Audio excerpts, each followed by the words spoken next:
ವರಮಹಾಲಕ್ಷ್ಮಿ ಹಬ್ಬ ಈ ಸರಿ 20ನೇ ತಾರೀಕು ಮಾಡ್ಬೋದು, 28ಕ್ಕೂ ಮಾಡ್ಬೋದು ಅಂತ ಹೇಳ್ತಾ ಇದ್ರು. ಆದ್ರೆ ನಾನು 21ನೇ ತಾರೀಕನೇ ಮಾಡಿರೋದ್ರಿಂದ ಇದು 2 ದಿನದ್ದು ವ್ಲಾಗ್ ಆಗಿದೆ. ಗುರುವಾರ ಮತ್ತೆ ಶುಕ್ರವಾರದ್ದು ವ್ಲಾಗ್ ಆಗಿದೆ. ನಾನು ನಾಳೆಗೆ ಶುಕ್ರವಾರಕ್ಕೆ ಏನೇನು ಪ್ರಿಪರೇಷನ್ ಬೇಕೋ ಅದನ್ನೆಲ್ಲ ಗುರುವಾರನೇ ಮಾಡಿಟ್ಕೊಳ್ಳೋಣ. ಸ್ವಲ್ಪ ಎಷ್ಟಾಗುತ್ತೋ ಅಷ್ಟು ಮಾಡಿಟ್ಕೊಳ್ಳೋಣ ಅಂತ ಫಸ್ಟಿಗೆ ನಾನು ಇಲ್ಲಿ ಮಾವಿನ ಎಲೆ ಕಟ್ ಮಾಡ್ಕೊಳ್ಳೋಣ ಅಂತ ಬಂದೆ. ನಮ್ಮ ಮನೆ ಎದುರುಗಡೆನೆ ಮಾವಿನ ಗಿಡ ಇರೋದ್ರಿಂದ ನನಗೇನು ಆಚೆ ಕಡೆಯಿಂದ ದುಡ್ಡು ಕೊಟ್ಟು ತಗೋಬೇಕಂತಿಲ್ಲ. ಯಾಕಂದ್ರೆ ಬೆಂಗಳೂರಲ್ಲಿ ಮಾವಿನ ಎಲೆನು ನಾವು ದುಡ್ಡು ಕೊಟ್ಟೆ ತಗೊಳ್ಬೇಕಾಗತ್ತೆ. ನಂಗೆ ಮನೆ ಎದುರುಗಡೆ ಇರೋದ್ರಿಂದ ನಾನು ಇಲ್ಲೇನೆ ಕಟ್ ಮಾಡಿ ಇಟ್ಕೊಳ್ಳೋಣ. ಮತ್ತೆ ಸಾಯಂಕಾಲ ಆದ್ರೆ ಮರ್ತ್ ಬಿಡ್ತೀನಿ. ಇದೆಲ್ಲ ಇದ್ರೆ ಸ್ವಲ್ಪ ಇದೆಲ್ಲ ಕೆಲಸ ಮುಗಿಸ್ಬಿಟ್ರೆ ಬೇಗ ಕೆಲಸ ಆಗತ್ತೆ ಅಂತ ಮಾವಿನ ಎಲೆನ ಕಟ್ ಮಾಡ್ಕೊಂಬಂದೆ. ಮಾವಿನ ಎಲೆ ಕಟ್ ಮಾಡಿ ಸ್ವಲ್ಪ ನಾಳೆಗೆ ಒಬ್ರದ್ದು ಬ್ಲೌಸ್ ನ ಕೊಡೋದಿತ್ತು ಅಂತ ಬ್ಲೌಸ್ ನ ಕಟ್ ಮಾಡ್ತಾ ಇದ್ದೆ. ಇದು ಕಟ್ ಮಾಡಿಟ್ರೆ ನನಗೆ ಬೇಗ ಕೆಲಸ ಆಗುತ್ತೆ. ಸ್ವಲ್ಪ ಆಚೆ ಕಡೆ ಎಲ್ಲ ಕೆಲಸ ಇತ್ತು, ಅದೆಲ್ಲ ಮುಗಿಸ್ಕೊಳ್ಳೋಕೆ ಈಸಿ ಆಗುತ್ತೆ. ಆಚೆ ಕಡೆ ಹೋದ್ರೆ ತುಂಬಾ ಟೈಮ್ ಆಗುತ್ತೆ. ಮಾರ್ಕೆಟ್ ಬೆಂಗಳೂರಲ್ಲಿ ತುಂಬಾ ರಶ್ ಇರುತ್ತೆ, ಹಾಗಾಗಿ ಲೇಟ್ ಆಗುತ್ತೆ ಅಂತ ಇದೆಲ್ಲ ಕಟ್ ಮಾಡಿ ರೆಡಿ ಮಾಡಿ ಇಟ್ಕೊಂಡೆ. ಅಷ್ಟರಲ್ಲಿ ಕರೆಂಟ್ ಹೋಗ್ಬಿಟ್ಟಿತ್ತು. ಕರೆಂಟ್ ಇಲ್ಲ ಅಂತ ನಾನು ಬರೀ ಜಸ್ಟ್ ಪಿಕೋ ಹಾಕಿಡೋಣ ಸ್ಯಾರಿಗೆ, ಕರೆಂಟ್ ಬಂದ್ಮೇಲೆ ಸ್ಟಿಚ್ ಮಾಡೋಣ ಬ್ಲೌಸ್ ಅಂತ ಇದನ್ನ ಎತ್ತಿಟ್ಟು ಮಾರ್ಕೆಟಿಗೆ ಹೋಗಿ ಮಾರ್ಕೆಟ್ ಅಲ್ಲಿ ಏನೇನ್ ಬೇಕೋ ನನಗೆಲ್ಲ ನಾಳೆಗೆ ತಗೊಂಡ್ಬರೋಣ. ಹೂವು, ಹಣ್ಣು, ಕಾಯಿ ಎಲ್ಲ ತಗೊಂಬರೋಣ ಅಂತ ಹೋದ್. ಹಬ್ಬ ಬಂದ್ರೆ ಬೆಂಗಳೂರಲ್ಲಿ ಮಾರ್ಕೆಟ್ ಅಲ್ಲಿ ಕಾಲ್ ಇಡಕ್ಕಾಗಲ್ಲ, ಅಷ್ಟು ರಶ್ ಇರುತ್ತೆ. ತುಂಬಾ ಅಂದ್ರೆ ತುಂಬಾ ರಶ್ ಇರುತ್ತೆ. ನಾನು ಎಲ್ಲಾನು ಫಸ್ಟ್ ನಾಳೆಗೆ ಏನೇನ್ ಬೇಕೋ ಹಣ್ಣು, ಹೂವು, ತರಕಾರಿ ಎಲ್ಲ ತಗೊಂಬಂದೆ. ಹೂವಿನ ರೇಟ್ ಅಂತೂ ಹೇಳಲೇಬಾರ್ದು. ಒಂದು ಕಮಲ್ ಹೂವ ನೋಡಿ 100 ರುಪೀಸ್.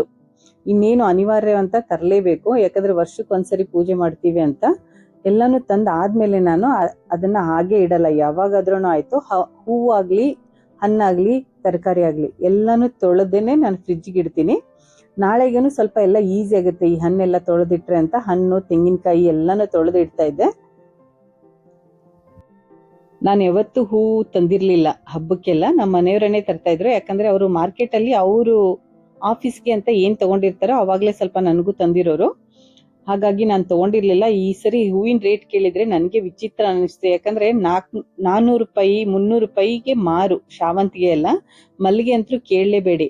ಒಂದ್ ಹಾರ ಬಂದು ಒಂದ್ ಚಿಕ್ಕ ಹಾರ, ಲಕ್ಷ್ಮಿಗೆ ಹಾಕೋ ಹಾರ 1000 ರೂಪಾಯಿ, 1500 ಹೇಳ್ತಾ ಇದ್ರು. ಹಾಗೆ ನೋಡಿ ನಾನು ಕರಿಬೇವನ್ನೆಲ್ಲ ತೊಳೆದಿಡ್ತಾ ಇದ್ದೀನಿ. ಕರಿಬೇವು ತೊಳೆದು ನೀರೆಲ್ಲ ಆದ್ಮೇಲೆ, ಅಂದ್ರೆ ಫುಲ್ ಅದು ಡ್ರೈ ಆದ್ಮೇಲೆ ನಾನು ಅದನ್ನ ಫ್ರಿಜ್ಗೆ ಎತ್ತಿಡ್ತೀನಿ. ಅಂದ್ರೆ ತುಂಬಾ ಚೆನ್ನಾಗಿ ಬರುತ್ತೆ. ಆಮೇಲೆ ಈ ತರಕಾರಿ ಎಲ್ಲಾನು ತೊಳೆದು ಇಟ್ಕೊಂಡ್ಬಿಟ್ರೆ ನಾಳೆ ಎಲ್ಲ ಕೆಲಸ ಮಾಡ್ಬೇಕಾದ್ರೆ ಬೇಗ ಆಗತ್ತೆ ಅಂತ ನಾನು ತರಕಾರಿನೂ ಯಾವತ್ತೂ ಫ್ರಿಜ್ಗೆ ಹಾಗೆ ಇಡಲ್ಲ. ಎಲ್ಲ ತೊಳೆದೇ ನೀಟಾಗಿ ಅದೆಲ್ಲ ನೀರ್ ಆರಿದ್ಮೇಲೆ ಇಡ್ತೀನಿ. ಹಾಗೆ ರಾತ್ರಿ ಎಲ್ಲ ಕೆಲಸ ಮುಗಿಸಿ ಅಡ್ಗೆ ಎಲ್ಲ ಊಟ ಎಲ್ಲ ಆದ್ಮೇಲೆ ಈ ಬ್ಲೌಸ್ ನ ಸ್ಟಿಚ್ ಮಾಡೋಣ. ಕರೆಂಟ್ ಏನು ಪ್ರಾಬ್ಲಮ್ ಮಾಡಲ್ಲ ಅಂತ. ಇದು ಎಲೆಕ್ಟ್ರಿಕ್ ಮಿಷಿನ್ ಇರೋದ್ರಿಂದ, ಅಂದ್ರೆ ಕರೆಂಟ್ ಇದ್ರೆ ಮಾತ್ರ ಸ್ಟಾರ್ಟ್ ಆಗುತ್ತೆ, ಹಾಗೆ ಮ್ಯಾನ್ಯುವಲ್ ಆಗಿ ಸ್ಟಾರ್ಟ್ ಆಗೋದೇ ಇಲ್ಲ. ಹಾಗಾಗಿ ನನ್ಗೆ ಸ್ವಲ್ಪ ರಾತ್ರಿ ಆದ್ರೆ ಕರೆಂಟ್ ಪ್ರಾಬ್ಲಮ್ ಇರಲ್ಲ, ಬೆಳಗ್ಗೆ ಆದ್ರೆ ಸ್ವಲ್ಪ ಕರೆಂಟ್ ಪ್ರಾಬ್ಲಮ್ ಇರುತ್ತೆ. ಇದು ನೈಟೇ ಎಲ್ಲ ಹೊಲ್ದು ಮುಗಿಸ್ದೆ. ಆಮೇಲೆ ಇವರು ನನಗೆ ಲಾಸ್ಟ್ ಟೈಮ್ ಒಂದು ಬ್ಲೌಸ್ ಕೊಟ್ಟಾಗ ನಾನು ಅವ್ರಿಗೆ ಸ್ಲೀವ್ ಡಿಸೈನ್ ತುಂಬಾ ಚೆನ್ನಾಗಿ ಮಾಡಿಕೊಟ್ಟಿದ್ದೆ. ಅದಕ್ಕೆ ನೀವೇ ಯಾವ್ದಾದ್ರು ಒಂದು ಚೆನ್ನಾಗಿರೋ ಡಿಸೈನ್ ನ ಮಾಡಿಕೊಡಿ ಸ್ಲೀವ್ಗೆ ಈ ಸರಿನು ಅಂತಂದ್ರು. ಅದಕ್ಕೆ ನಾನು ಈ ತರ ಸ್ಲೀವ್ ಡಿಸೈನ್ ನ ಮಾಡಿದೆ. ಇದನ್ನೆಲ್ಲ ಮುಗಿಸಿ ಮಲಗಬೇಕಾದ್ರೆ ನನಗೆ ರಾತ್ರಿ 12:30, 1 ಗಂಟೆ ಆಯ್ತು. ಯಾಕಂದ್ರೆ ನಾಳೆಗೆ ಮತ್ತೆ ಸ್ಟಿಚ್ ಮಾಡಕ್ ಆಗಲ್ಲ, ಯಾಕಂದ್ರೆ ಹಬ್ಬ ಇರೋದ್ರಿಂದ ಸ್ಟಿಚ್ ಮಾಡಕ್ ಆಗಲ್ಲ ಅಂತ ರಾತ್ರಿನೇ ಎಲ್ಲ ಮುಗಿಸ್ದೆ. ನಾನು ಬೆಳಗ್ಗೆ ಎದ್ದಾಗ 5 ಗಂಟೆಗೆ ಎದ್ದು ಫಸ್ಟ್ ನಾನು ನನಗೆ ಅಂತ ಒಂದ್ ಸ್ವಲ್ಪ ಟೈಮ್ ತೆಗಿತೀನಿ. ನನಗೆ ಅಂತ ನನ್ನ ಪರ್ಸನಲ್ ಆಗಿ ಟೈಮ್ ಸಿಗೋದೆ ನನಗೆ ಬೆಳಿಗ್ಗೆ. ಬೆಳಗ್ಗೆ ಏನು 1 ಅವರ್ 1.5 ಗಂಟೆ ನನ್ಗೆ ಏನ್ ಟೈಮ್ ಇರುತ್ತೋ ಆ ಟೈಮ್ ಮಾತ್ರ ನಂದು. ಮಿಕ್ಕಿರೋ ಟೈಮ್ ಎಲ್ಲ ಬೇರೆಯವ್ರಿಗೆ ಅಂದ್ರೆ ಮನೆಗೇನೆ. ಯಾಕಂದ್ರೆ ಈ ಟೈಮಲ್ಲಿ ನಾನು ಎಷ್ಟು ರಿಲ್ಯಾಕ್ಸ್ ಆಗಿ 1.5 ಗಂಟೆ ಕಳೀತೀನಲ್ಲ, ಅದೇ ನನಗೆ ಫುಲ್ ಎನರ್ಜಿ ಇರುತ್ತೆ. ನಾನು ಎದ್ದ ತಕ್ಷಣ ಫಸ್ಟ್ ಡಿಟಾಕ್ಸ್ ವಾಟರ್ನ ತಗೋತೀನಿ. ಇದಾದ್ಮೇಲೆ ಟೈಮ್ ಇದ್ರೆ ವಾಕ್ ಹೋಗ್ತೀನಿ, ಇಲ್ಲ ಅಂದ್ರೆ ವಾಕ್ ಹೋಗಲ್ಲ. ಮಗಳದ್ದು ಕಾಲೇಜು ಇವತ್ತು ರಜಾ ಇರ್ಲಿಲ್ಲ. ರಜಾ ಇದ್ದಿದ್ರೆ ಅವಳು ಮನೇಲೇ ಇರ್ತಾಳೆ, ಏನೋ ಸ್ವಲ್ಪ ಹೆಲ್ಪ್ ಮಾಡ್ತಾಳೆ. ಹಾಗೆ ಬಾಕ್ಸ್ ಎಲ್ಲ ಕಟ್ಟೋದಿರಲ್ಲ. ಬಾಕ್ಸ್ ಕಟ್ಟೋದಿದ್ರೆ ಸ್ವಲ್ಪ ಕೆಲಸ ಜಾಸ್ತಿ ಆಗುತ್ತೆ. ಯಾಕಂದ್ರೆ ಬೆಳಗಿನ ಟೈಮ್ ಎಲ್ಲ ಅವ್ರಿಗೆ ಹೋಗ್ಬಿಡುತ್ತೆ. 9 ಗಂಟೆ ಅಥವಾ 8 ಗಂಟೆವರೆಗೂ ಬಾಕ್ಸ್ ಕಟ್ಟೋದು, ಆಮೇಲೆ ಎಲ್ರಿಗೂ ತಿಂಡಿ ಮಾಡಿ ಕಳ್ಸೋದ್ರಲ್ಲೇನೆ ಟೈಮ್ ಹೋಗ್ಬಿಡುತ್ತೆ. ಹಾಗಾಗಿ ಇವತ್ತು ಅವಳಿಗೆ ಕಾಲೇಜ್ ಇರೋದ್ರಿಂದ ಅವಳಿಗೆ ಬಾಕ್ಸ್ ಕಟ್ಟಬೇಕಾಗಿತ್ತು. ಟೈಮು ಸ್ವಲ್ಪ ಲೇಟೇ ಆಗ್ಬಿಡ್ತು. ನಾನು ಎಷ್ಟೇ ಅರ್ಜೆಂಟ್ ಮಾಡ್ತೀನಿ ಅಂದ್ರೂ ಟೈಮ್ ಹಾಗೆ ಕಳೆದ್ಬಿಡ್ತು. ನನಗೆ ಎಷ್ಟೇ ಪ್ರೆಷರ್ ಆಗಿರೋ ಕೆಲಸ ಇರಲಿ ಅಥವಾ ಎಷ್ಟೇ ಅರ್ಜೆಂಟ್ ಆಗಿ ನಾವೆಲ್ಲೇ ಹೋಗ್ಬೇಕಾಗಿದ್ರು ನಾನು ಬೆಳಗ್ಗೆ ಮಾತ್ರ ಈ ಡಿಟಾಕ್ಸ್ ವಾಟರ್ನ ಕುಡಿಬೇಕಾದ್ರೆ ರಿಲ್ಯಾಕ್ಸ್ ಆಗಿ ಕುಡಿತೀನಿ. ಮತ್ತೆ ಸ್ವಲ್ಪ ಟೈಮ್ ತಗೊಂಡು ಒಂದು 10 ನಿಮಿಷ, 10ರಿಂದ 15 ನಿಮಿಷ ಸ್ವಲ್ಪ ಎದ್ದು ಬಂದ ಮೇಲೆ ಈ ತರ ನೀರೆಲ್ಲ ತಗೋಬೇಕಾದ್ರೆ ಸ್ವಲ್ಪ ರಿಲ್ಯಾಕ್ಸ್ ಆಗಿ ಕುಡಿತಾ ಇರ್ತೀನಿ. ಅಂದ್ರೆ ನನ್ನ ಮೈಂಡು ಸ್ವಲ್ಪ ಚೆನ್ನಾಗಿರುತ್ತೆ, ಆಮೇಲೆ ಫ್ರೆಶ್ ಆಗಿರ್ತೀನಿ ಇಡೀ ದಿನ. ನನ್ಗೇನೋ ಒಂಥರ ಖುಷಿ ಅನ್ಸುತ್ತೆ. ಸ್ವಲ್ಪ ಬೆಳಗ್ಗೆ ಎದ್ದ ತಕ್ಷಣ ಅರ್ಜೆಂಟ್ ಏನು ಮಾಡಲ್ಲ ಕೆಲಸ. ಒಂದು 10-15 ನಿಮಿಷ ಸ್ವಲ್ಪ ಈ ತರ ಕುತ್ಕೋತೀನಿ. ಕುತ್ಕೊಳ್ಳೋದಂದ್ರೆ ಏನು, ಬರೀ ನೀರು ಕುಡಿಬೇಕಾದ್ರೆ ಮಾತ್ರ. ಇಲ್ಲ ಅಂದ್ರೆ ಆಮೇಲೆ ಒಂದ್ಸರಿ ಕೆಲಸ ಸ್ಟಾರ್ಟ್ ಆದ್ರೆ ಸಾಯಂಕಾಲ ತನ ನಿಂದ್ರಲ್ಲ ಅಂತ ಗೊತ್ತು ನನ್ಗೆ. ಇದು ನಂದೊಬ್ಳದೇ ಕತೆ ಅಲ್ಲ, ಎಲ್ಲಾ ಹೆಣ್ಮಕ್ಳದ್ದು ಇದೇ ತರ ಕತೆ ಇರುತ್ತೆ. ಹಾಗಾಗಿ ಬೆಳಗ್ಗೆ ಎದ್ದ ತಕ್ಷಣ ನಮ್ಗೆ ಅಂತ ಏನ್ ನಮ್ ಟೈಮ್ ನ ಸೇವ್ ಮಾಡ್ಕೋತೀವೋ ಅದೇ ಟೈಮು ನಮ್ಗೆ ಸರಿ ಹೋಗುತ್ತೆ. ಯಾಕಂದ್ರೆ ವಾಕ್ ಮಾಡಕ್ಕೆ ಒಬ್ಬೊಬ್ರಿಗೆ ಟೈಮೇ ಇರಲ್ಲ ಅಂತಾರೆ. ಅದು ಬೆಳಗ್ಗೆ ನಾವು ಎಷ್ಟು ಬೇಗ ಹೇಳ್ತೀವೋ ಅಷ್ಟು ಬೇಗ ನಮ್ಗೆ ಟೈಮ್ ಸೇವ್ ಆಗುತ್ತೆ. ಹಾಗೆ ನೋಡಿ ಮುಂದ್ಗಡೆದೆಲ್ಲ ಸ್ವಲ್ಪ ಕಸ ಗುಡಿಸಿ ಎಲ್ಲ ಕ್ಲೀನ್ ಮಾಡ್ಕೊಳ್ಳೋಣ ಅಂತ ಮಾಡ್ತಾ ಇದ್ದೆ ಬೆಳಗ್ಗೆನೆ. ನಿನ್ನೆ ಬೆಳಗ್ಗೆನೆ ಮಾವಿನ ಎಲೆ ಎಲ್ಲ ತಂದಿಟ್ಟಿದ್ದೆ. ಮಗಳು ಬಂದ್ಮೇಲೆ ತೋರಣ ಎಲ್ಲ ಕಟ್ಟಿ ಬಾಗಿಲೆಲ್ಲ ರೆಡಿ ಮಾಡಿದ್ಲು. ರಾತ್ರಿನೇ ಎಲ್ಲ ನೀಟಾಗಿ ಮಾಡಿದ್ಲು. ಅವ್ರನ್ನೆಲ್ಲ ಮನೇಲಿರೋರ್ನೆಲ್ಲ ತಿಂಡಿ ಮಾಡಿ ಆಚೆ ಹೋಗೋಷ್ಟೊತ್ತಿಗೆ ನನಗೆ ಟೈಮೇ ಆಗ್ಬಿಡ್ತು. ನಾನು ಸ್ನಾನ ಆಗಿ ಬಂದ ತಕ್ಷಣ ನೋಡಿ ಫಸ್ಟ್ ಬೇಳೆಗೆ ಹಾಕೋಣ, ಫಸ್ಟ್ ಹೂರ್ಣ ರೆಡಿ ಆದ್ರೆ ಕೆಲಸ ಸ್ವಲ್ಪ ಈಸಿ ಆಗುತ್ತೆ ಅಂತ ಫಸ್ಟ್ಗೆ ನಾನು ಸ್ನಾನ ಮಾಡಿ ಬಂದ ತಕ್ಷಣ ಬೇಳೆಗೆ ಹಾಕ್ತಾ ಇದ್ದೀನಿ. ಈ ಬೇಳೆ ಬೇಯಿಸಕ್ಕೆ ಇಟ್ಬಿಟ್ಟು ಪೂಜೆ, ಮನೇಲಿರೋ ದೇವ್ರಿಗೆಲ್ಲ ಪೂಜೆ ಮಾಡೋಣ ಅಂದ್ರೆ ಶುಕ್ರವಾರ ಸ್ವಲ್ಪ ಎಲ್ಲ ಕೆಲಸ ಲೇಟ್ ಆಗುತ್ತೆ ಅಂತ ಫಸ್ಟ್ ದೇವ್ರ ಮನೆ ಪೂಜೆ ಮುಗಿಸ್ಕೊಳ್ಳೋಣ ಅಂತ ಪೂಜೆ ಮಾಡ್ತಾ ಈ ಕುಕ್ಕರ್ಗೆ ಇಟ್ಟು ಹೋದ್ರೆ ಸ್ವಲ್ಪ ಕೆಲಸ ಬೇಗ ಆಗತ್ತೆ ಅಂತ ನಾನು ಬೇಳೆಗೆ ಸ್ವಲ್ಪ ಉಪ್ಪು, ಎಣ್ಣೆ, ಅರಿಶಿನ ಇದನ್ನ ಹಾಕಿ ಒಂದು 3-4 ವಿಸಿಲ್ ಮಾಡ್ತೀನಿ. ಹಬ್ಬದ ಅಡಿಗೆ ಅಂದ್ರೇನೆ ಕಷ್ಟ ಅಂತ ಅನ್ಕೋತಾರೆ ಒಬ್ಬೊಬ್ರು, ಮತ್ತೆ ಒಬ್ರೇ ಮಾಡೋದಂದ್ರೆ ತುಂಬಾ ಕಷ್ಟ ಅಂತ ಅನ್ಕೋತಿರ್ತಾರೆ. ಸ್ವಲ್ಪ ಪ್ಲಾನ್ ಆಗಿ ಮಾಡಿದ್ರೆ ಯಾವ ರೀತಿ ಮಾಡ್ಬೋದು ಅಂತ ನಾನು ಇವತ್ತು ಒಂದು ವಿಡಿಯೋನ ಮಾಡಿದ್ದೀನಿ. ಇದೆಲ್ಲಾನು ಹಬ್ಬನು ಹೇಗೆ ಆಚರಿಸಿದೆ ಅಂತಾನು ವಿಡಿಯೋದಲ್ಲಿ ಇದೆ, ಮತ್ತೆ ಅಡ್ಗೆನು ಏನೇನ್ ಮಾಡಿದೆ ಅಂತಾನು ಮುಂದೆ ತೋರಿಸ್ತೀನಿ. ಇದೆಲ್ಲ ನೋಡಿ ಶುಕ್ರವಾರ ಪೂಜೆದು ಇದೆಲ್ಲ ಕ್ಲೀನ್ ಮಾಡ್ಕೊಂಡು ಇಷ್ಟೆಲ್ಲ ಮಾಡೋ ಅಷ್ಟೊತ್ತಿಗೆ ನನಗೆ 1.5 ಗಂಟೆ ಆಗತ್ತೆ. ಅಷ್ಟರಲ್ಲಿ ಬೇಳೆ ಬೆಂದಿತ್ತು. ಬೇಳೆನ ಚೆನ್ನಾಗಿ ಬೇಯಿಸಾದ್ಮೇಲೆ ಈ ಕಾಯಿ ತುರಿ ಎಲ್ಲ ಹಿಂದಿನ ದಿನಾನೇ ಮಾಡಿಟ್ಕೊಂಡ್ರೆ ಸ್ವಲ್ಪ ಕೆಲಸ ಈಸಿ ಆಗಿರುತ್ತೆ. ನಾನು ಈ ಸರಿ ಹಿಂದಿನ ದಿನ ಏನು ಮಾಡಿಟ್ಕೊಂಡಿರ್ಲಿಲ್ಲ. ಈ ಆರತಿಗೆ ಬತ್ತಿ ಎಲ್ಲ ಹಾಕ್ತಿವಲ್ಲ ಅದನ್ನೆಲ್ಲ ಹಿಂದಿನ ದಿನ ಮಾಡೇನೆ ಇಟ್ಕೋತಿದ್ದೆ. ಅಂದ್ರೆ ಗುರುವಾರನೇ ಎಲ್ಲ ರೆಡಿ ಮಾಡಿ ಇಟ್ಕೋತಾ ಇದ್ದೆ. ಈ ಸರಿ ಏನು ಮಾಡಿರ್ಲಿಲ್ಲ. ಈ ಸರಿ ಶುಕ್ರವಾರ ದಿನಾನೇ ಎಲ್ಲ ಮಾಡೋದ್ರಿಂದ ಸ್ವಲ್ಪ ಕೆಲಸ ಲೇಟ್ ಆಗ್ತಾ ಇತ್ತು. ಹಿಂದಿನ ದಿನ ರೆಡಿ ಮಾಡಿ ಇಟ್ಕೊಂಡಿರೋದಂದ್ರೆ ಬರೀ ತೋರಣ ಒಂದೇ ಮಾತ್ರ, ಮಿಕ್ಕಿರೋದೆಲ್ಲ ಇವತ್ತೇ ಮಾಡ್ತಾ ಇರೋದ್ರಿಂದ ಸ್ವಲ್ಪ ಲೇಟ್ ಆಗ್ತಾ ಇತ್ತು. ಆದ್ರೂ ಆಗ್ಲಿ ಕೆಲಸ ನಿಧಾನಕ್ಕೆ ಮಾಡೋಣ, ಏನ್ ಅರ್ಜೆಂಟ್ ಇಲ್ಲ ಅಂತ ನಾನು ಸ್ವಲ್ಪ ನೆಮ್ಮದಿಯಾಗೇನೆ ಮಾಡ್ತಾ ಇದ್ದೆ. ಈಗ ಬೇಳೆ ಎಲ್ಲ ಚೆನ್ನಾಗಿ ಬೆಂದಿತ್ತಲ್ಲ, ಇದರದ್ದು ಕಟ್ ಬಸಿದ್ರೆ ಇದು ಕಟ್ ಏನಂತೀವಲ್ಲ ಇದು ಸಾಂಬಾರ್ಗಾಗತ್ತೆ. ಈ ಬೇಳೆನ ಒಬ್ಬಟ್ಟಿಗೆ ಆಗತ್ತೆ ಅಂತ ರೆಡಿ ಮಾಡ್ಕೋತಾ ಇದ್ದೆ. ನಾನು ಇಲ್ಲಿ 1 ಗ್ಲಾಸ್ ಬೇಳೆಗೆ 1.5 ಗ್ಲಾಸ್ ಬೆಲ್ಲ ಹಾಕಿದ್ದೀನಿ. 1.5 ಗ್ಲಾಸ್ ಬೆಲ್ಲ ಹಾಕಿ ಇದನ್ನ ಸ್ವಲ್ಪ ಚೆನ್ನಾಗಿ ಕುದಿಸ್ತೀನಿ. ಫಸ್ಟ್ ಬೆಲ್ಲ ಹಾಕಿದೆ ನಾನು ಕುಕ್ಕರ್ಗೆ. ನಾನ್ ಮಾಡೋ ಮೆಥಡೇ ಒಂಥರ ಚೇಂಜ್ ಇರುತ್ತೆ. ಫಸ್ಟ್ ಬೆಲ್ಲ ಹಾಕಿದೆ. ಬೆಲ್ಲ ಹಾಕಿ ಆದ್ಮೇಲೆ ಅದ್ರ ಮೇಲೆ ಬೇಳೆ ಹಾಕಿದ್ದೀನಿ. ಅದು ಸ್ವಲ್ಪ ಎಲ್ಲ ನೀರ್ ಬಿಟ್ಕೊಳ್ಳುತ್ತೆ. ಹಾಗೆ ಅಂದಾಜಾಗಿ ನಾನು ಕಾಯಿ ತುರಿನ ಹಾಕ್ತಾ ಇದ್ದೀನಿ. ನನ್ಗೆ ಎಷ್ಟು ಬೇಕೋ ಅಷ್ಟು ಹಾಕ್ತೀನಿ. ಈ ಕಾಯಿ ತುರಿ ಒಬ್ಬಟ್ಟಿಗೆ ಹಾಕೋದ್ರಿಂದ ತುಂಬಾ ಚೆನ್ನಾಗಿರುತ್ತೆ, ತುಂಬಾ ಚೆನ್ನಾಗಿ ಸಾಫ್ಟ್ ಆಗಿ ಟೇಸ್ಟ್ ಅಂತೂ ತುಂಬಾ ಚೆನ್ನಾಗಿರುತ್ತೆ ಒಬ್ಬಟ್ಟಿಂದು. ಇದೆಲ್ಲ ಹಾಕಿ ಮತ್ತೆ ಕುದಿಯಕ್ಕಿಟ್ಟೆ. 10-15 ನಿಮಿಷ ಚೆನ್ನಾಗಿ ಕುದಿಬೇಕು. ಅಷ್ಟರಲ್ಲಿ ಇದಕ್ಕೆ ಕನಕ ರೆಡಿ ಮಾಡೋಣ ಅಂತ ಹಿಟ್ಟು ಕಲಿಸ್ತಾ ಇದ್ದೆ. ನಮ್ ಕಡೆ ಹೋಳಿಗೆ ಹಿಟ್ಟು ಅಂತ ಸಿಗುತ್ತೆ, ನಾನು ಊರಿಂದಾನೇ ತರ್ತೀನಿ. ಅದನ್ನ ತಂದು ಸ್ಟಾಕ್ ಆಗಿ ಇಟ್ಕೊಂಡಿರ್ತೇನೆ. ಒಬ್ಬಟ್ಟು ಮಾಡ್ಬೇಕಾದ್ರೆ ಅದನ್ನೇ ನಾನು ಯೂಸ್ ಮಾಡ್ತಾ ಇರ್ತೀನಿ. ಇಲ್ಲ ಅಂದ್ರೆ ನೀವು ಮೈದಾ ಹಿಟ್ಟು ಚಿರೋಟೆ ರವೆ ಹಾಕೊಂಡ್ರು ಚೆನ್ನಾಗಿ ಬರುತ್ತೆ. ಮೈದಾ ಹಿಟ್ಟು ಯೂಸ್ ಮಾಡಲ್ಲ ಅಂತಂದವರು ಗೋಧಿ ಹಿಟ್ಟಿಗೆನೆ ಸ್ವಲ್ಪ ಚಿರೋಟೆ ರವಾನ ಮಿಕ್ಸ್ ಮಾಡಿ ಸ್ವಲ್ಪ ಹೊತ್ತು ಬೇಗನೆ ಕಲ್ಸಿಡ್ಬೇಕು. ಈ ಕನಕ ಏನಿದೆ ನೋಡಿ, ಇದು ಎಷ್ಟು ಚೆನ್ನಾಗಿ ನೆನೆಯುತ್ತೋ ಅಷ್ಟು ಚೆನ್ನಾಗಿ ಒಬ್ಬಟ್ಟು ಬರ್ತಾ ಇರುತ್ತೆ. ಅಂದ್ರೆ ಸಾಫ್ಟ್ ಆಗುತ್ತೆ. ಅದು ಚೆನ್ನಾಗಿ ನೆನಿಬೇಕು. ಅದ್ರ ಜೊತೆಗೇನೆ ನಾನು ಸ್ವಲ್ಪ ಗೋಧಿ ಹಿಟ್ಟನ್ನು ಕಲ್ಸಿಟ್ಟೆ. ನಮ್ಮಲ್ಲಿ ಏನೇ ಹಬ್ಬ ಇದ್ರೂ ಫಸ್ಟ್ ಚಪಾತಿನೇ ಬೇಕು, ಚಪಾತಿ ಇಲ್ಲ ಅಂದ್ರೆ ನಡೆಯಲ್ಲ ಅಂತ ಸ್ವಲ್ಪ ಚಪಾತಿ ಹಿಟ್ಟನ್ನು ಕಲ್ಸಿಟ್ಟೆ. ಈಗ ನೋಡಿ ಹೂರ್ಣ ಎಲ್ಲ ರೆಡಿ ಆಯ್ತು. ಇದನ್ನ ಮಿಕ್ಸಿಗೆ ಹಾಕ್ಬಿಟ್ರೆ ಹೂರ್ಣದ ಕೆಲಸ ಆಯ್ತು. ಈ ಹೂರ್ಣ ಒಂದ್ ಮಾಡಿ ಇಟ್ಕೊಂಡ್ರೆ ಕೆಲಸ ಬೇಗ ಆಗುತ್ತೆ. ಆಮೇಲೆ ನೆಮ್ಮದಿಯಾಗಿ ಪೂಜೆ ಮಾಡ್ಬೋದು ಅಂತ ಹೂರ್ಣ ಎಲ್ಲ ಫಸ್ಟಿಗೆ ರೆಡಿ ಮಾಡಿ ಇಟ್ಕೊಂಡು ಇದನ್ನ ಮಿಕ್ಸಿಗೆ ಹಾಕೋತಾ ಇದ್ದೀನಿ. ಈಗ ನೋಡಿ ಮಿಕ್ಸಿಗೆ ಹಾಕೊಂಡ್ ತುಂಬಾ ಚೆನ್ನಾಗಿ ಸಾಫ್ಟ್ ಆಗಿ ಬಂದಿದೆ. ಇದನ್ನ ಒಂದ್ ಪಾತ್ರೆಗೆ ಎತ್ತಿಟ್ಬಿಟ್ರೆ ಹೂರ್ಣ ಇನ್ನೂ ಸ್ವಲ್ಪ ಬಿಸಿ ಇರುತ್ತೆ ಮಾಡಿದಾಗ. ಇದು ನನ್ನ ಪೂಜೆ ಎಲ್ಲ ಆಗೋ ಅಷ್ಟೊತ್ತಿಗೆ ಎಲ್ಲ ಸ್ವಲ್ಪ ತಣ್ಣಗಾಗಿರುತ್ತೆ ಅಂತ ಅದನ್ನೆಲ್ಲ ರೆಡಿ ಮಾಡಿ ಇಟ್ಟು ಬಂದೆ. ಈಗ ನೋಡಿ ಈ ವರ್ಷ ನಾನು ಇದು ಡೈಮಂಡ್ ಮೂಗ್ಮಟ್ಟು ನನ್ನ ಮಗ ಕೊಡ್ಸಿರೋದು. ಫಸ್ಟ್ ಪೇಮೆಂಟ್ ಅಲ್ಲಿ ನನ್ನ ಮಗ ಇದನ್ನ ಕೊಡ್ಸಿದಾನೆ. ಅದಕ್ಕೆ ಈ ಸರಿ ನಾನು ದೇವರಿಗೆಲ್ಲ ನಾವು ಹಾಕೊಂಡಿರೋ ಆಭರಣ ಏನೋ ಹಾಕ್ಬಾರ್ದು ಅಂತ ಎಲ್ಲ ತುಂಬಾ ಹೇಳ್ತಾ ಇದ್ದಾರೆ ಅಂತ ನಾನು ಈ ಸರಿಯಿಂದ ನಾನು ಏನಾದ್ರೂ ತಗೊಂಡಿರೋದು ಮಾತ್ರ ಹಾಕೋಣ, ಹೊಸಾದಿದ್ರೆ ಇಲ್ಲಾಂದ್ರೆ ಬೇಡ ಅಂತ. ಫಸ್ಟ್ ಒಂದು ಕೆಳಗಡೆ ಕಾಣಿಸ್ತಾ ಇದೆಯಲ್ಲ, ಅದು ನಾನ್ ತಗೊಂಡಿರೋದು ಡೈಮಂಡೇ. ಮೇಲ್ಗಡೆದು ನನ್ನ ಮಗ ಕೊಡ್ಸಿರೋದು, ಫಸ್ಟ್ ಪೇಮೆಂಟ್ ಅಲ್ಲಿ ಅವ್ನು ಕೊಡ್ಸಿರೋದು. ಅದಕ್ಕೆ ಈ ಸರಿ ದೇವರಿಗೆ ಅದನ್ನೇ ಹಾಕೋಣ ಅಂತ ಎಲ್ಲ ರೆಡಿ ಮಾಡ್ತಾ ಇದ್ದೀನಿ. ಇದು ನಂದು ಸ್ಟಿಚಿಂಗ್ ಅಲ್ಲಿ ನಾನೇನು ದುಡ್ಡನ್ನ ಸೇವಿಂಗ್ ಮಾಡಿರ್ತೀನೋ ಅದರಿಂದ ನಾನು ತಗೊಂಡಿರೋದು ಒಂದು ಡೈಮಂಡ್ ಮೂಗ್ಮಟ್ಟು. ದೇವಿಗೆ ನಾನೇ ಅಲಂಕಾರ ಮಾಡ್ತೀನಿ, ನಾನು ಬೇರೆ ಯಾವುದೇ ಮೂರ್ತಿನ ಇಟ್ಕೊಂಡಿಲ್ಲ. ಇದು ಬೆಳ್ಳಿ ಮೂರ್ತಿನೇ, ಇದಕ್ಕೇನೆ ನಾ ಈ ತರ ಎಲ್ಲ ಅಲಂಕಾರ ಮಾಡಿ ಇದೇ ತರಾನೇ ಮಾಡೋದು ಪ್ರತಿ ವರ್ಷ. ಆ ಡೈಮಂಡ್ ಮೂವ್ಮೆಂಟ್ ನ ದೇವಿಗೆ ಹಾಕೋಣ ಅಂತ ಅಂದ್ರೆ ಅದು ಹೋಲು ತುಂಬಾ ಚಿಕ್ಕದಿದೆ. ಆ ಹೋಲಲ್ಲಿ ಈ ಮೂಗ್ಬಟ್ಟು ಹೋಗ್ತಾನೆ ಇಲ್ಲ. ನಂಗೆ ತುಂಬಾ ಬೇಜಾರಾಯ್ತು. ಫಸ್ಟ್ ಟೈಮ್ ತಂದಿರೋದು ಹಾಕೋಣ ಅಂತ ಅಂದ್ರೆ ಆಗ್ಲೇ ಇಲ್ಲ. ಹಾಗಾಗಿ ನಾನ್ ಪ್ರತಿ ವರ್ಷ ದೇವ್ರಿಗೆ ಅಂತ ಯಾವ ಮೂಗ್ಬಟ್ನ ಹಾಕ್ತಾ ಇದ್ನೋ ಅದನ್ನೇ ಹಾಕ್ಬೇಕಾಯ್ತು. ಇದು ನೋಡಿ, ಇದು ಫಸ್ಟ್ ಇಂದನೂ ನಾನು ದೇವ್ರ ಮೂರ್ತಿಗೆ ಅಂತಾನೆ ಇಟ್ಟಿದ್ದೀನಿ. ಇದನ್ನ ಇದು ದೇವ್ರಿಗೆ ಮಾತ್ರನೇ ಹಾಕ್ತಾ ಇರ್ತೀನಿ.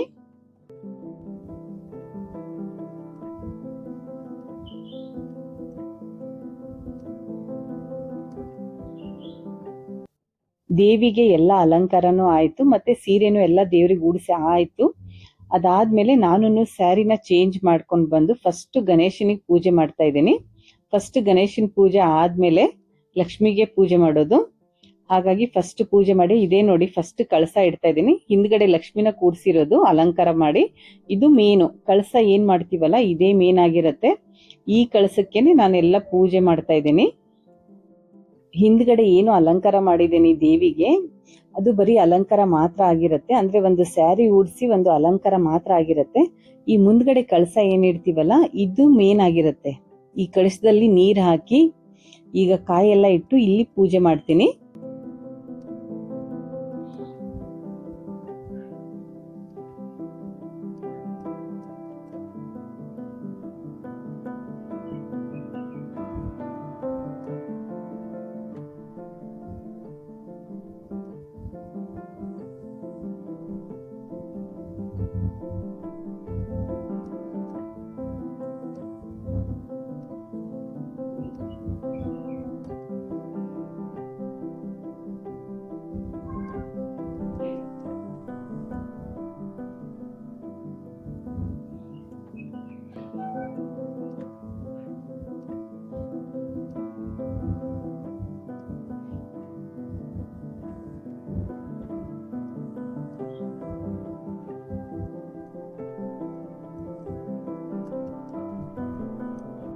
ಪೂಜೆ ಎಲ್ಲ ಅಂದ್ಕೊಂಡಂಗೆ ಕರೆಕ್ಟಾಗಿ ಆಯಿತು.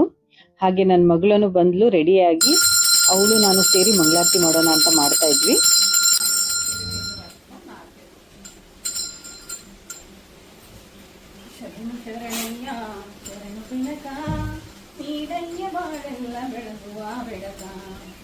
ಎಲ್ಲಾರು ಒಂದಾಗಿ ನಿನ್ನ ನಮಿಸಿ ನಲಿಯೋದು ನೋಡೋಕೆ ಚೆನ್ನ. ಶರಣು ಬೆಳಕ ನೀಡಯ್ಯ ಬಾಳೆಲ್ಲ ಬೆಳಗುವ ಬೆಳಕ.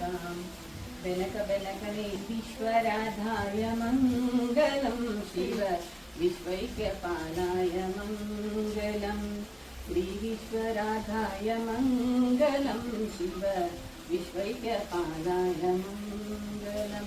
ಮಂಗಳಾರತಿ ಹಾಡಿರೋದನ್ನ ಸ್ವಲ್ಪ ಕ್ಲಿಪ್ಪಿಂಗ್ ನ ಹಾಕಿದೆ. ಹಾಗೆ ದಿನಾ ಸಾಯಂಕಾಲ ನಾನು ದೇವ್ರ ಮುಂದೆ ಲಕ್ಷ್ಮಿ ಕಟಾಕ್ಷ, ಲಕ್ಷ್ಮಿ ಅಷ್ಟೋತ್ತರ ಏನ್ ಹೇಳ್ತಾ ಇದ್ದೆ ಅದನ್ನ ಸ್ವಲ್ಪ ಹೇಳೋಣ ಅಂತ ಸಾಯಂಕಾಲಗೆ ಅದನ್ನು ಸ್ವಲ್ಪ ಹೇಳ್ತಾ ಇದ್ದೆ. ರಾಜ್ಯಂ ಪ್ರಾಪ್ನೋತಿ ಸರ್ವದಾ ಏಕಕಾಲ ಪಟೇ ನಿತ್ಯ ಮಹಾಪಾಪ ವಿನಾಶನಂ ವಿಕಾಲಂ ಪಟೇ ನಿತ್ಯ ಧನಧಾನ್ಯ ಸನ್ನಿತಂ ತ್ರಿಕಾಲಂ ಪಟೇ ನಿತ್ಯ ಮಹಾಶತ್ರು ನಾಶನಂ ಮಹಾಲಕ್ಷ್ಮಿ ಪ್ರಸನ್ನ ವರ್ಧಾ ಶುಭ ಮಹಾಕಾಳಿ ಮಹಾಲಕ್ಷ್ಮಿ ಮಹಾಸರಸ್ವತಿ. ಓಂ ಶ್ರೀ ಭೀಮಹೇ ಮಹಾಲಕ್ಷ್ಮಿ ಕಮಲಾಧರಣೆ ಸಿಂಹವಾಹಿನೇ ಸ್ವಾಹಾ. ಓಂ ಶ್ರೀ ದ್ರೋಣಾಂಕೋಚಂ ಸರ್ವ ದುಃಖ ವಿನಾಶನಂ. ಓಂ ಶ್ರೀ ಪರಮೇಶ್ವರೇ ಜಂತಂ ಸರ್ವಶತ್ರುವರ್ಧನಂ. ಓಂ ಶ್ರೀ ಬ್ರಹ್ಮೇ ಚ ಪ್ರಾದಿತ್ತಂ ಸಂಸಾರೇ ಚ ಚಲ್ಪುತ್ಲೆ. ಓಂ ಶ್ರೀ ಯದಾ ದೃಷ್ಟ್ವಾಕೋಚಂ ಲೋಕ ಸರ್ವ ವಿಜಯೀ ಭವೇತ. ಓಂ ಶ್ರೀ ಮಸ್ತಕಂ ಪಾತ್ಮೆ ಪದ್ಮಾಕಂಠ ಪಾತರಿಪ್ರಿಯ. ಓಂ ಶ್ರೀ ನಾಸಿಕಂ ಪಾತ್ಮೆ ಲಕ್ಷ್ಮೀಂ ಕಮಲಾಂ ಪಾತಲೋಚನಂ. ಓಂ ಶ್ರೀ ಕೇಶಾನ ಕೇಶವ ಕಾಂತಾ ಚ ಕಪಾಲಂ ಕಮಲಾಲಾಯ. ಓಂ ಶ್ರೀ ಜಗತ್ಪ್ರಸೃಗೊಂಡ ಏಕಂ ಸ್ಕಂದಂ ಸಂಪತ್ಪ್ರದಾಸ್ಯ ಸದಾ. ಓಂ ಶ್ರೀಂ ಕಮಲವಾಸಿನೇ ಸ್ವಾಹ ಪುಷ್ಟಿಂ ಸದಾವತೋ. ಓಂ ಶ್ರೀಂ ಪದ್ಮಾಲಾಯ ಸ್ವಾಹ ವಕ್ಷ ಸದಾವತೋ. ಓಂ ಶ್ರೀಂ ಪಾತುಶ್ರೀ ಮಂ ಕಕಾಲೋಗಂ ಬಾಹೋಗ್ಯಂ ಚಿತೇ ನಮಃ. ಓಂ ಹ್ರೀಂ ಶ್ರೀಂ ಲಕ್ಷ್ಮೀ ನಮಃ ಪಾದೋಪಾತ ಮೇ ಸಂತತಂ ಚಿರಂ. ओम ह्रीं श्रीं नमः पद्माय स्वाहा पातु नितंबकम् ओम श्री महालक्ष्मीये स्वाहा मां पातु सर्वथा ओम श्री इतितेकटिकं वत्स सर्वसंकल्पनं परम् ओम श्री सर्वेश सर्वप्रदं नाम कवचं परमाद्भुतम् ओम श्री गुरु ब्रह्मेच विजेत कवचं डालयितेत ओम श्री कंठे वा दक्षिणे बाहो स सर्वविजयी भवेत ओम श्री महालक्ष्मीये गृणां सत्कन जहाति कदाचन ओम श्री सत्यछायेव सन्ततं साचा जननी जननी ओम श्री इन्दं कवचं नात्वा भजे लक्ष्मीं सुमङ्गलवती ओम श्री शतलक्ष प्रजापतिन मंत्र सिद्धि विनायक ओम श्री इति श्री ब्रह्मवर्त पुराणं लक्ष्मी कवचनं संपूर्णमाम् ನಾನು ಪೂಜೆ ಎಲ್ಲ ಮುಗಿಸಿ ಒಳಗಡೆ ಅಡುಗೆ ಮನೆಗೇನೆ ಬಂದೆ. ಅಡುಗೆ ಮನೆಗೆ ಬಂದು ಸ್ವಲ್ಪ ಅಡುಗೆ ಎಲ್ಲ ಮಾಡೋಣ ಬೇಗ ಬೇಗ ಅಂತ. ಹಾಗೆ ನಮ್ಮ ಮನೆಯವರು ಬಂದಿದ್ರು. ನಾಳೆ ನಾವು ಊರಿಗೆ ಹೋಗ್ಬೇಕಾಗಿತ್ತು, ಅದ್ರ ಬಗ್ಗೆ ಡಿಸ್ಕಷನ್ ಮಾಡ್ತಾ ಇದ್ರು. ಅದ್ರ ಜೊತೆ ಮಾತಾಡ್ತಾ ನಾನು ಅಡುಗೆ ಮಾಡ್ತಾ ಇದ್ದೆ. ನನ್ನ ಮಗಳು ಎಲ್ರನ್ನ ಕುಂಕುಮಕ್ಕೆ ಕರೆಯಕ್ಕೆ ಅಂತ ಅವಳನ್ನೇ ಕಳಿಸ್ದೆ. ಅವಳು ಹೆಂಗೂ ಚೆನ್ನಾಗಿ ರೆಡಿ ಆಗಿದ್ಲು. ನಾನು ಕರೆದು ಬರ್ತೀನಿ ಅಂತ ಹೋದ್ಲು. ಹಾಗೆ ಎಲ್ರ ಮನೆ ಕುಂಕುಮಕ್ಕೂ ಅವಳೇ ಹೋಗಿದ್ಲು. ಮತ್ತೆ ಎಲ್ರು ಬಂದವ್ರು ಕೇಳ್ತಾ ಇದ್ರು, ನೀವ್ ಯಾಕೆ ಈ ವರ್ಷ ಸಿಂಪಲ್ ಆಗಿ ಮಾಡಿದ್ದೀರಾ ಪೂಜೆನ ಅಂತ. ನಾನು ಯಾಕೆ ಸಿಂಪಲ್ ಆಗಿ ಮಾಡಿದ್ದೀನಿ ಅಂದ್ರೆ, ನಾನು ನೆಕ್ಸ್ಟ್ ಡೇ ಊರಿಗೆ ಹೋಗೋದಿತ್ತು. ಅಂದ್ರೆ ಮನೆ ದೇವ್ರಿಗೆ ಹೋಗ್ತಾ ಇದ್ವಿ. ಮನೆ ದೇವ್ರಿಗೆ ಹೋಗೋದ್ರಿಂದ ನಾನು ಎಲ್ಲ ಕೆಲ್ಸನ ಅಂದ್ರೆ ಆ ಅಲಂಕಾರನ ಎಲ್ಲ ತೆಗಿಬೇಕು. ಯಾಕಂದ್ರೆ ಯಾವಾಗ್ಲೂ ಫ್ಲವರ್ ಡೆಕೋರೇಷನ್ ಮಾಡಿಸ್ತಾ ಇದ್ವಿ ಹಿಂದ್ಗಡೆ ಲಕ್ಷ್ಮಿ ಕೂಡ್ಸೋ ಜಾಗದಲ್ಲಿ ಫ್ಲವರ್ ಡೆಕೋರೇಷನ್ ಎಲ್ಲ ತುಂಬಾ ಚೆನ್ನಾಗಿ ಮಾಡ್ತಾ ಇದ್ವಿ. ಈ ಸರಿ ಮಾಡಿರ್ಲಿಲ್ಲ. ಎಲ್ರು ಬಂದವ್ರು ಅದನ್ನೇ ಕೇಳ್ತಾ ಇದ್ರು, ಯಾಕೆ ಮಾಡಿಲ್ಲ ಅಂತ. ಯಾಕಂದ್ರೆ ನಾನು ನೆಕ್ಸ್ಟ್ ಡೇ ಶನಿವಾರ ನನ್ನ ಮನೆ ದೇವ್ರಿಗೆ ಹೋಗ್ಬೇಕಾಯ್ತು. ಮನೆ ದೇವ್ರಿಗೆ ಹೋದ್ರೆ ಒಂದ್ 3-4 ದಿನ ಆಗತ್ತೆ. ಆದಾಗ ನನ್ಗೆ ಅದನ್ನ ತೆಗ್ದಿಟ್ಟು ಹೋಗಕ್ಕೂ ಆಗಲ್ಲ. ಯಾಕಂದ್ರೆ ಎಲ್ಲ ಇನ್ನು ಫ್ರೆಶ್ ಆಗಿರತ್ತೆ.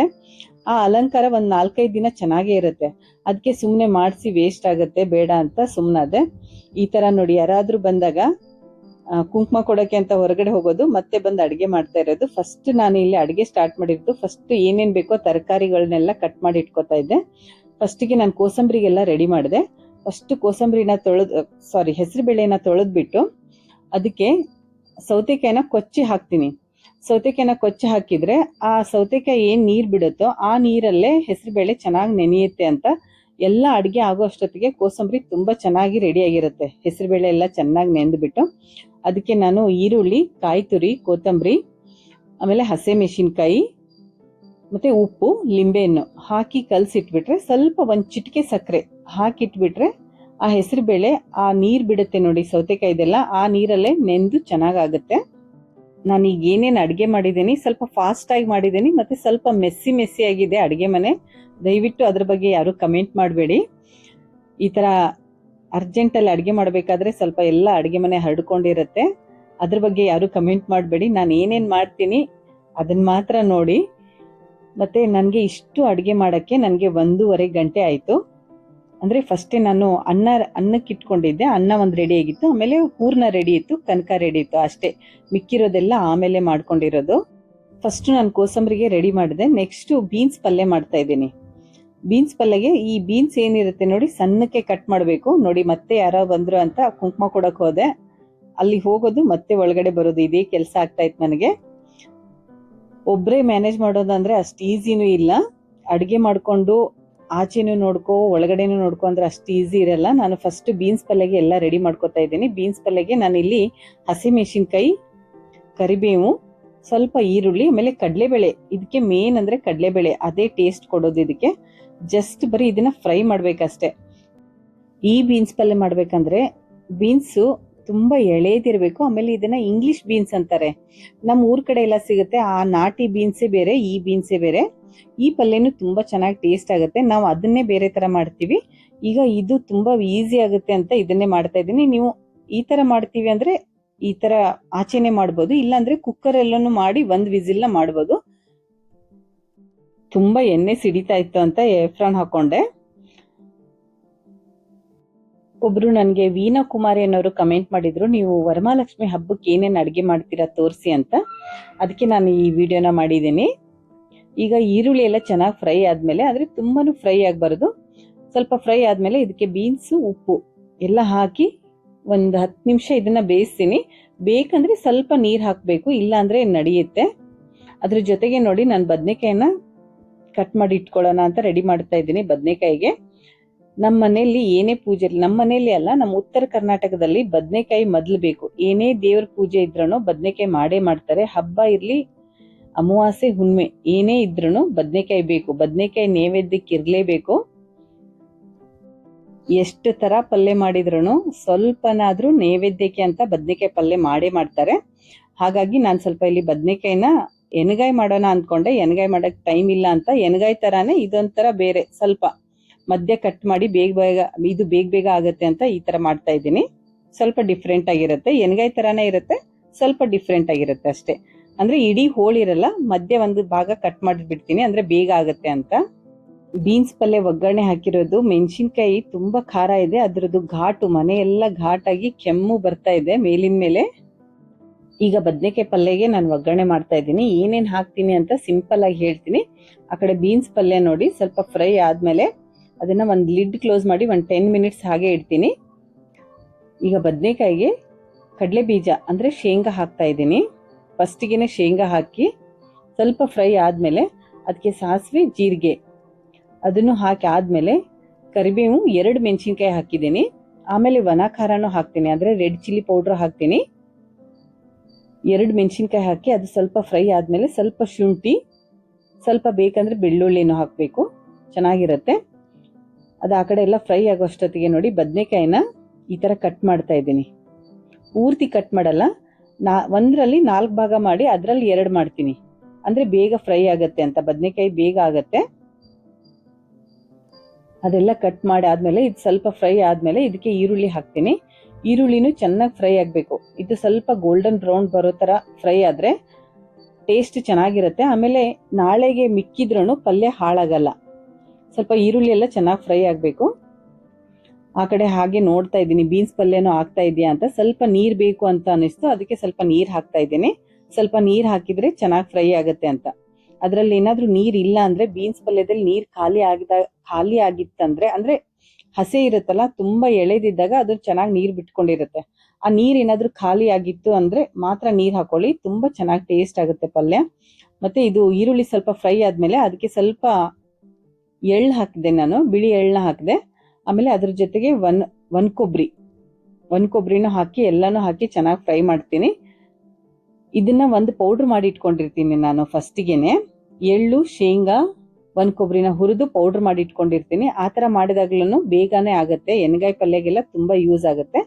ನಾನು ಸ್ವಲ್ಪ ಕೊಬ್ಬರಿ ಫ್ರೈ ಆದ್ಮೇಲೆ ಸ್ವಲ್ಪ ಹಸಿತು ತೆಂಗಿನ ತುರಿನೂ ಹಾಕಿ ಚೆನ್ನಾಗಿ ಫ್ರೈ ಮಾಡ್ತಾ ಇದ್ದೀನಿ. ಹಿಂದ್ಗಡೆ ಪಾತ್ರೆನಲ್ಲಿ ಅದು ಬಸ್ತಿರೋ ಕಟ್ಟಿತ್ತು ನೋಡಿ ಬೇಳೆದು, ಆ ಕಟ್ಟನ್ನು ಕಾಯಿಸ್ತಾ ಇದ್ದೀನಿ. ಅದು ಚೆನ್ನಾಗಿ ಕುದಿ ಬರ್ತಾ ಇದ್ರೆ ಅದು ಸಾರು ಎಲ್ಲ ರೆಡಿ ಮಾಡ್ಕೋಬಹುದು ಅಂತ. ಆಮೇಲೆ ಈಗ ಬೀನ್ಸ್ ಪಲ್ಯ ರೆಡಿ ಆಯ್ತು.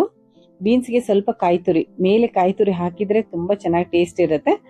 ಈಗ ಬೀನ್ಸ್ ಪಲ್ಯ ರೆಡಿ ಆಯ್ತು.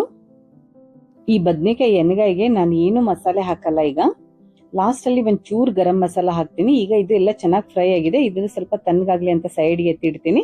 ಈಗ ಈ ಸಾರಿಗೆಲ್ಲ ರೆಡಿ ಮಾಡ್ತಾ ಇದ್ದೀನಿ. ಸಾಂಬಾರಿಗೆ ನಾನು ಏನೇನ್ ಹಾಕ್ತೀನಿ ಅಂದ್ರೆ, ಸ್ವಲ್ಪ ಲೈಟ್ ಆಗಿ ಮಸಾಲೆ ಹಾಕ್ತೀನಿ. ಸ್ವಲ್ಪ ಚಕ್ಕೆ, ಸ್ವಲ್ಪ ಲವಂಗ, ಒಂಚೂರು ಏಲಕ್ಕಿ, ಜೀರಿಗೆ, ಮೆಣಸು ಅದೆಲ್ಲ ಫಸ್ಟಿಗೆನೆ ಹಾಕಿ ಚೆನ್ನಾಗಿ ಫ್ರೈ ಆದ್ಮೇಲೆ ಅದಕ್ಕೆ ಸ್ವಲ್ಪ ಕರಿಬೇವು, ಬೆಳ್ಳುಳ್ಳಿ, ಶುಂಠಿ, ಆಮೇಲೆ ಸ್ವಲ್ಪ ಈರುಳ್ಳಿ, ಒಂದು ಅರ್ಧ ಭಾಗ ಚಿಕ್ಕ ಈರುಳ್ಳಿ ಇರುತ್ತೆ ನೋಡಿ, ಅದ್ರಲ್ಲಿ ಒಂದು ಅರ್ಧ ಭಾಗ ಈರುಳ್ಳಿ ಹಾಕ್ತೀನಿ. ಶುಂಠಿ, ಬೆಳ್ಳುಳ್ಳಿ ಮತ್ತೆ ಕಾಯಿ ತುರಿ, ಕೊಬ್ಬರಿನೂ ಹಾಕ್ತೀನಿ, ಹಸಿ ಕಾಯಿ ತುರಿನೂ ಹಾಕ್ತೀನಿ. ಅದೆಲ್ಲ ಹಾಕಿ ಚೆನ್ನಾಗಿ ಫ್ರೈ ಆಗ್ಬೇಕು. ಈ ಹೋಳಿಗೆ ಸಾರು ಚೆನ್ನಾಗಿ ಟೇಸ್ಟ್ ಬರ್ಬೇಕಂದ್ರೆ ಇದ್ರಲ್ಲಿ ಹಾಕ್ತಿವಲ್ಲ ಈರುಳ್ಳಿ, ಅದು ಫುಲ್ ಗೋಲ್ಡನ್ ಬ್ರೌನ್ ಆಗೋ ತರ ಫ್ರೈ ಆಗ್ಬೇಕು. ಯಾಕಂದ್ರೆ ಮೊದ್ಲೆಲ್ಲ ಒಲೆ ಇರ್ತಾ ಇತ್ತು, ಒಲೆನಲ್ಲಿ ಆ ಈರುಳ್ಳಿನ ಸುಟ್ಟು ಸಾಂಬಾರಿಗೆ ಹಾಕೋರು, ಅವಾಗ ಟೇಸ್ಟ್ ತುಂಬಾ ಚೆನ್ನಾಗಿರ್ತಾ ಇತ್ತು. ಅದಕ್ಕೆ ನಾನು ಏನ್ ಮಾಡ್ತೀನಿ ಅಂದ್ರೆ ಈ ಈರುಳ್ಳಿನ ಚೆನ್ನಾಗಿ ಫ್ರೈ ಮಾಡ್ತೀನಿ. ಈರುಳ್ಳಿ ಚೆನ್ನಾಗಿ ಫ್ರೈ ಆದ್ರೆ ಮಾತ್ರ ಟೇಸ್ಟ್ ಚೆನ್ನಾಗಿರುತ್ತೆ ಸಾಂಬಾರಿಂದು. ಮತ್ತೆ ನಾನು ಆ ಕಡೆ ಆ ಕಟ್ಟು ಬಸ್ತಿರೋದಕ್ಕೆ ಸ್ವಲ್ಪ ಉಪ್ಪು, ಸ್ವಲ್ಪ ಹುಣಸೆ ರಸ ಹಾಕಿ ಫಸ್ಟ್ ಕುದಿಯಕ್ಕೆ ಇಡ್ತೀನಿ. ಅದು ಚೆನ್ನಾಗಿ ಕುದೀತಾ ಇದ್ದಾಗ ಈ ಮಸಾಲೆ ಏನು ಫ್ರೈ ಮಾಡ್ತೀವಿ ನೋಡಿ, ಈಗ ಈರುಳ್ಳಿ ಎಲ್ಲ ಹಾಕಿ ಫ್ರೈ ಮಾಡ್ತಾ ಇದ್ದೀನಲ್ಲ, ಒಣ ಕೊಬ್ಬರಿ, ಹಸಿ ಕೊಬ್ಬರಿ ಎಲ್ಲ ಹಾಕಿ ಫ್ರೈ ಆಗಿರೋದು, ಅದು ಸ್ವಲ್ಪ ತಣ್ಣಗಾದ್ಮೇಲೆ ಅದನ್ನ ಮಿಕ್ಸಿ ಮಾಡಿ ಆ ಸಾಂಬಾರಿಗೆ ಹಾಕಿದ್ರೆ ಸಾಂಬಾರ್ ರೆಡಿ ಆಗತ್ತೆ. ಒಬ್ಬೊಬ್ರು ಬೆಲ್ಲನೂ ಹಾಕ್ತಾರೆ, ನಾನು ಈಗ ಬೆಲ್ಲ ಹಾಕ್ತಾ ಇಲ್ಲ. ಯಾಕಂದ್ರೆ ನಾನು ಹೂರ್ನ ರೆಡಿ ಮಾಡ್ಕೊಂಡಲ್ಲ, ಆ ಮಿಕ್ಸಿನಲ್ಲೆಲ್ಲ ಅಂಟ್ಕೊಂಡಿರತ್ತೆ ನೋಡಿ, ಆ ಮಿಕ್ಸಿನಲ್ಲಿ ಆ ಹೂರ್ನೆಲ್ಲ ಅಂಟ್ಕೊಂಡಿರತ್ತಲ್ಲ, ಅದನ್ನೇ ಸ್ವಲ್ಪ ನೀರ್ ಹಾಕಿ ಸ್ವಲ್ಪ ಮಿಕ್ಸಿ ಮಾಡಿ ಆ ನೀರ್ನ ಈ ಕಟ್ಟಿಗೆ ಹಾಕಿದ್ದೆ. ಹಾಗಾಗಿ ಅದು ಬೇಳೆನೂ ಅದ್ರಲ್ಲಿ ಇರುತ್ತೆ, ಮತ್ತೆ ಸ್ವಲ್ಪ ಸ್ವೀಟ್ನೆಸ್ಸು ಇರುತ್ತೆ ಅಂತ ನಾನು ಹಾಕಿಲ್ಲ. ಬೇಕಂದ್ರೆ ಸ್ವಲ್ಪ ಹೂರ್ನ ಮತ್ತೆ ಬೆಲ್ಲ ಹಾಕ್ತಾರೆ, ಹಾಕೋರು ಸ್ವಲ್ಪ ಥಿಕ್ಕಾಗಿ ಬರ್ಲಿ ಅಂತ. ಈಗ ನೋಡಿ ನಾನು ಬದನೆಕಾಯಿ ಎಣ್ಗಾಯಿಗೆ ಅದು ಮಾಡಿಟ್ಟಿರೋ ಮಸಾಲೆ ಎಲ್ಲ ತಣ್ಣಗಾಗಿತ್ತು. ಸ್ವಲ್ಪ ಅದಕ್ಕೆ ರೆಡ್ ಚಿಲ್ಲಿ ಪೌಡರ್ ಹಾಕಿ ಅದನ್ನ ಫಸ್ಟ್ ಮಿಕ್ಸಿ ಮಾಡ್ಕೊಂಡ್ ಬರ್ತೀನಿ. ಅದ್ ಮಿಕ್ಸಿ ಆದ್ರೆ ಈಗ ಪಲ್ಯ ಎಲ್ಲ ರೆಡಿ ಆದಂಗೆನೆ ಸ್ವಲ್ಪ ಅರಿಶಿನ ಪುಡಿ, ಸ್ವಲ್ಪ ಉಪ್ಪು, ಒಂಚೂರು ಬೆಲ್ಲ, ಒಂದ್ ಚಿಟಿಕೆ, ಯಾಕಂದ್ರೆ ಹುಳಿ ಎಲ್ಲ ಇರುತ್ತೆ ಅಂತ ಸ್ವಲ್ಪ ಬೆಲ್ಲ ಹಾಕ್ತಾ ಇದ್ದೀನಿ. ಈಗ ಬದನೆಕಾಯಿಗೆ ಒಗ್ಗರಣೆ ಮಾಡ್ತಾ ಇದ್ದೀನಿ. ಈ ಬದನೆಕಾಯಿ ಒಗ್ಗರಣೆ ಮಾಡ್ಬೇಕಂದ್ರೆ ಇದಕ್ಕೇನು ಈರುಳ್ಳಿ ಹಾಕಲ್ಲ. ಈ ಬದನೆಕಾಯಿ ಕಟ್ ಮಾಡಿ ಇಟ್ಕೊಂಡಿರೋದು ಕರಿಬೇವು, ಸಾಸಿವೆ, ಜೀರಿಗೆ, ಇಂಗು ಹಾಕ್ಬಿಟ್ಟು ಈ ಬದನೆಕಾಯಿನ ಹಾಕಿ ಚೆನ್ನಾಗಿ ಫ್ರೈ ಮಾಡ್ತೀನಿ. ಈ ಬದನೆಕಾಯಿ ಸ್ವಲ್ಪ ಫ್ರೈ ಆದ್ಮೇಲೆ ರುಬ್ಬಿಟ್ಕೊಂಡಿರೋ ಮಸಾಲೆ ಎಲ್ಲ ಹಾಕಿದ್ರೆ ರೆಡಿ ಆಯ್ತು. ಬದನೆಕಾಯಿ ಇನ್ನೂ ರೆಡಿ ಆಗತ್ತೆ. ಹಬ್ಬದ ಅಡ್ಗೆನೇ ಆಗ್ಲಿ ಅಥವಾ ದಿನ ಮಾಡೋ ಅಡ್ಗೆನೇ ಆಗ್ಲಿ ನಾನು ಒಂದು ಪ್ಲಾನ್ ಪ್ರಕಾರ ಮಾಡ್ಕೋತಾ ಇರ್ತೀನಿ. ಅಂದ್ರೆ ಮೈಂಡ್ ಅಲ್ಲಿ ಒಂದು ಪ್ಲಾನ್ ಮಾಡ್ಕೊಂಡ್ಬಿಡ್ತೀನಿ, ಇದನ್ನ ಫಸ್ಟ್ ಮಾಡ್ಬೇಕು, ಇದಾದ್ಮೇಲೆ ಇದ್ ಮಾಡ್ಬೇಕು ಅಂತ. ಆತರ ಮಾಡ್ತಾ ಹೋದಾಗ ಯಾವ ಕೆಲ್ಸನೂ ನಮ್ಗೆ ಕಷ್ಟನೂ ಅನ್ಸಲ್ಲ, ಆಮೇಲೆ ತುಂಬಾ ಈಸಿನೂ ಆಗುತ್ತೆ, ಬೇಗನೂ ಆಗುತ್ತೆ. ಇದು ಒಂದೇ ಕೆಲಸ ಅಂತಲ್ಲ, ಅಡ್ಗೆ ಕೆಲಸ ಒಂದೇ ಅಲ್ಲ, ಬೇರೆ ಯಾವುದೇ ಕೆಲಸನೂ ಆಗ್ಲಿ ನಾವು ಪ್ಲಾನ್ ಪ್ರಕಾರ ಮಾಡ್ತಾ ಹೋದಾಗ ಇದಾದ್ಮೇಲೆ ಇದು ಮಾಡ್ಬೇಕು ಅಂತ ಅನ್ಕೊಂಡಾಗ ಬೇಗನೂ ಆಗುತ್ತೆ, ಕೆಲ್ಸನೂ ಈಸಿ ಆಗುತ್ತೆ, ಮತ್ತೆ ಸುಲಭನೂ ಆಗುತ್ತೆ. ಆಮೇಲೆ ಬೇಜಾರ್ ಅನ್ಸಲ್ಲ, ಯಾವುದೇ ಕೆಲಸ ಮಾಡ್ಬೇಕಾದ್ರೂ ಬೇಜಾರ್ ಅನ್ಸಲ್ಲ. ನಾನು ಆ ಕಡೆಗೆ ನೋಡಿ ಬದನೆಕಾಯಿನ ಫ್ರೈ ಮಾಡಕ್ ಇಟ್ಟಿದ್ದೆ. ಅದ್ರ ಜೊತೆಗೇನೆ ಬೋಂಡ ಮಾಡಕ್ಕೆ ಅಂದ್ರೆ ಬಜ್ಜಿ ಮಾಡಕ್ಕೆ ಸ್ವಲ್ಪ ಕಡಲೆ ಹಿಟ್ಟು, ಸ್ವಲ್ಪ ಚಿರೋಟೆ ರವ, ಸ್ವಲ್ಪ ಅಕ್ಕಿ ಹಿಟ್ಟು ಇದೆಲ್ಲಾನು ಹಾಕಿ ಮಿಕ್ಸ್ ಮಾಡ್ತಾ ಇದ್ದೀನಿ. ಅದ್ರ ಜೊತೆಗೇನೆ ಅದಕ್ಕೆ ಬೇಕಾಗಿರೋದು ಹಸಿಮೆಣಸಿನಕಾಯಿ, ಕರಿಬೇವು, ಕೊತ್ತಂಬರಿ ಅದನ್ನು ಕಟ್ ಮಾಡಿ ಇಟ್ಕೊಂಡೆ. ಆಮೇಲೆ ತುಂಬಾ ಸಿಂಪಲ್ ಆಗುತ್ತೆ ಈ ಬಜ್ಜಿ, ಆದ್ರೆ ಟೇಸ್ಟ್ ಮಾತ್ರ ತುಂಬಾ ಚೆನ್ನಾಗಿರುತ್ತೆ. ಅದಕ್ಕೆ ಈ ಕಡೆ ಬಜ್ಜಿಗೂ ರೆಡಿ ಮಾಡ್ತಾ ಆ ಕಡೆ ನೋಡಿ ಮಸಾಲೆ ಹಾಕಿದೆ. ಮಸಾಲೆ ಆದ್ಮೇಲೆ ಅದಕ್ಕೆ ಬೇಕಾಗಿರೋ ಅಷ್ಟು ರುಚಿಗೆ ತಕ್ಕಷ್ಟು ಉಪ್ಪು, ಮತ್ತೆ ಸ್ವಲ್ಪ ಗರಂ ಮಸಾಲೆ, ಮತ್ತೆ ಬದನೆಕಾಯಿಗೆ ನಾನು ಸ್ವಲ್ಪ ನೀರು ಬಿಸಿ ಮಾಡಿ ಹಾಕಿ ಅದನ್ನ ಬೇಯಿಸಕ್ಕೆ ಆ ಕಡೆ ಇನ್ನೊಂದು ಒಲೆ ಮೇಲೆ ಇಟ್ಕೊಂಡಿದ್ದೀನಿ. ನಾನಿಲ್ಲಿ ಬದನೆಕಾಯಿ ಪಲ್ಯ ಮತ್ತೆ ಬೋಂಡ ರೆಡಿ ಮಾಡೋ ಅಷ್ಟೊತ್ತಿಗೆ ಸಾಂಬಾರಿಗೆ ಏನ್ ಮಸಾಲೆ ರೆಡಿ ಮಾಡ್ಕೊಂಡಿದ್ದೆ ನೋಡಿ ಅದು ಸ್ವಲ್ಪ ತಣ್ಣಗಾಗಿದೆ. ಅದನ್ನ ಒಂದು ಮಿಕ್ಸಿ ಜಾರ್ಗೆ ಹಾಕೊಂಡೆ. ಅದು ಮಿಕ್ಸಿ ಮಾಡೋ ಅಷ್ಟೊತ್ತಿಗೆ ನನ್ಗೆ ಇಲ್ಲಿ ಎಣ್ಣೆ ಕಾಯ್ಸಕ್ ಇಟ್ಟಿದ್ದೀನಿ. ಈ ಬೋಂಡಾಗೆ ಸ್ವಲ್ಪ ಎಣ್ಣೆನ ಬಿಸಿ ಮಾಡಿ ಹಾಕೋಣ ಅಂತ. ಈಗ ಆ ಸಾಂಬಾರ್ಗೆ ನಾನು ಸ್ವಲ್ಪ ರೆಡ್ ಚಿಲ್ಲಿ ಪೌಡರ್ ಹಾಕಿ ಮಿಕ್ಸಿ ಮಾಡ್ಕೊಂಡೆ. ಅಷ್ಟರಲ್ಲಿ ಈ ಎಣ್ಣೆ ಕಾಯ್ತು ಅಂತ ಈ ಬೋಂಡಾಗೆ ಎಣ್ಣೆ ಹಾಕ್ತಾ ಇದೀನಿ ನೋಡಿ. ಸ್ವಲ್ಪ ಎಣ್ಣೆ ಹಾಕಿದ್ರೆ, ಬಿಸಿ ಮಾಡಿರೋ ಎಣ್ಣೆ ಹಾಕಿದ್ರೆ ಸ್ವಲ್ಪ ಕ್ರಿಸ್ಪಿನೆಸ್ ಚೆನ್ನಾಗಿರುತ್ತೆ ಅಂತ ಈಗ ಬೋಂಡಾಗೆ ಎಣ್ಣೆ ಕಾಯ್ಸಕ್ ಇಡ್ತಾ ಇದ್ದೀನಿ. ತುಂಬಾ ಅರ್ಜೆಂಟ್ ಅಲ್ಲಿ ಮಾಡಿದ್ರು ಟೇಸ್ಟ್ ಮಾತ್ರ ತುಂಬಾ ಚೆನ್ನಾಗಿತ್ತು. ಅಡಿಗೆ ಮಾತ್ರ ಯಾವ್ದನ್ನು ನಾನು ಟೇಸ್ಟ್ ಮಾಡಿಲ್ಲ, ಟೇಸ್ಟ್ ಮಾಡ್ದಂಗೆನೆ ಅಂದ್ರೆ ದಿನ ಅಡಿಗೆನ ಸ್ವಲ್ಪ ಏನಾದ್ರೂ ಉಪ್ಪು ಹೆಚ್ಚು ಕಮ್ಮಿ ಆಗಿದೆಯೇನೋ ಅಂತ ನೋಡ್ತಾ ಇರ್ತೀನಿ. ಆದ್ರೆ ಇವತ್ತೇನು ಟೇಸ್ಟ್ ಮಾಡಿಲ್ಲ ನೈವೇದ್ಯಕ್ಕೆ ಅಂತ.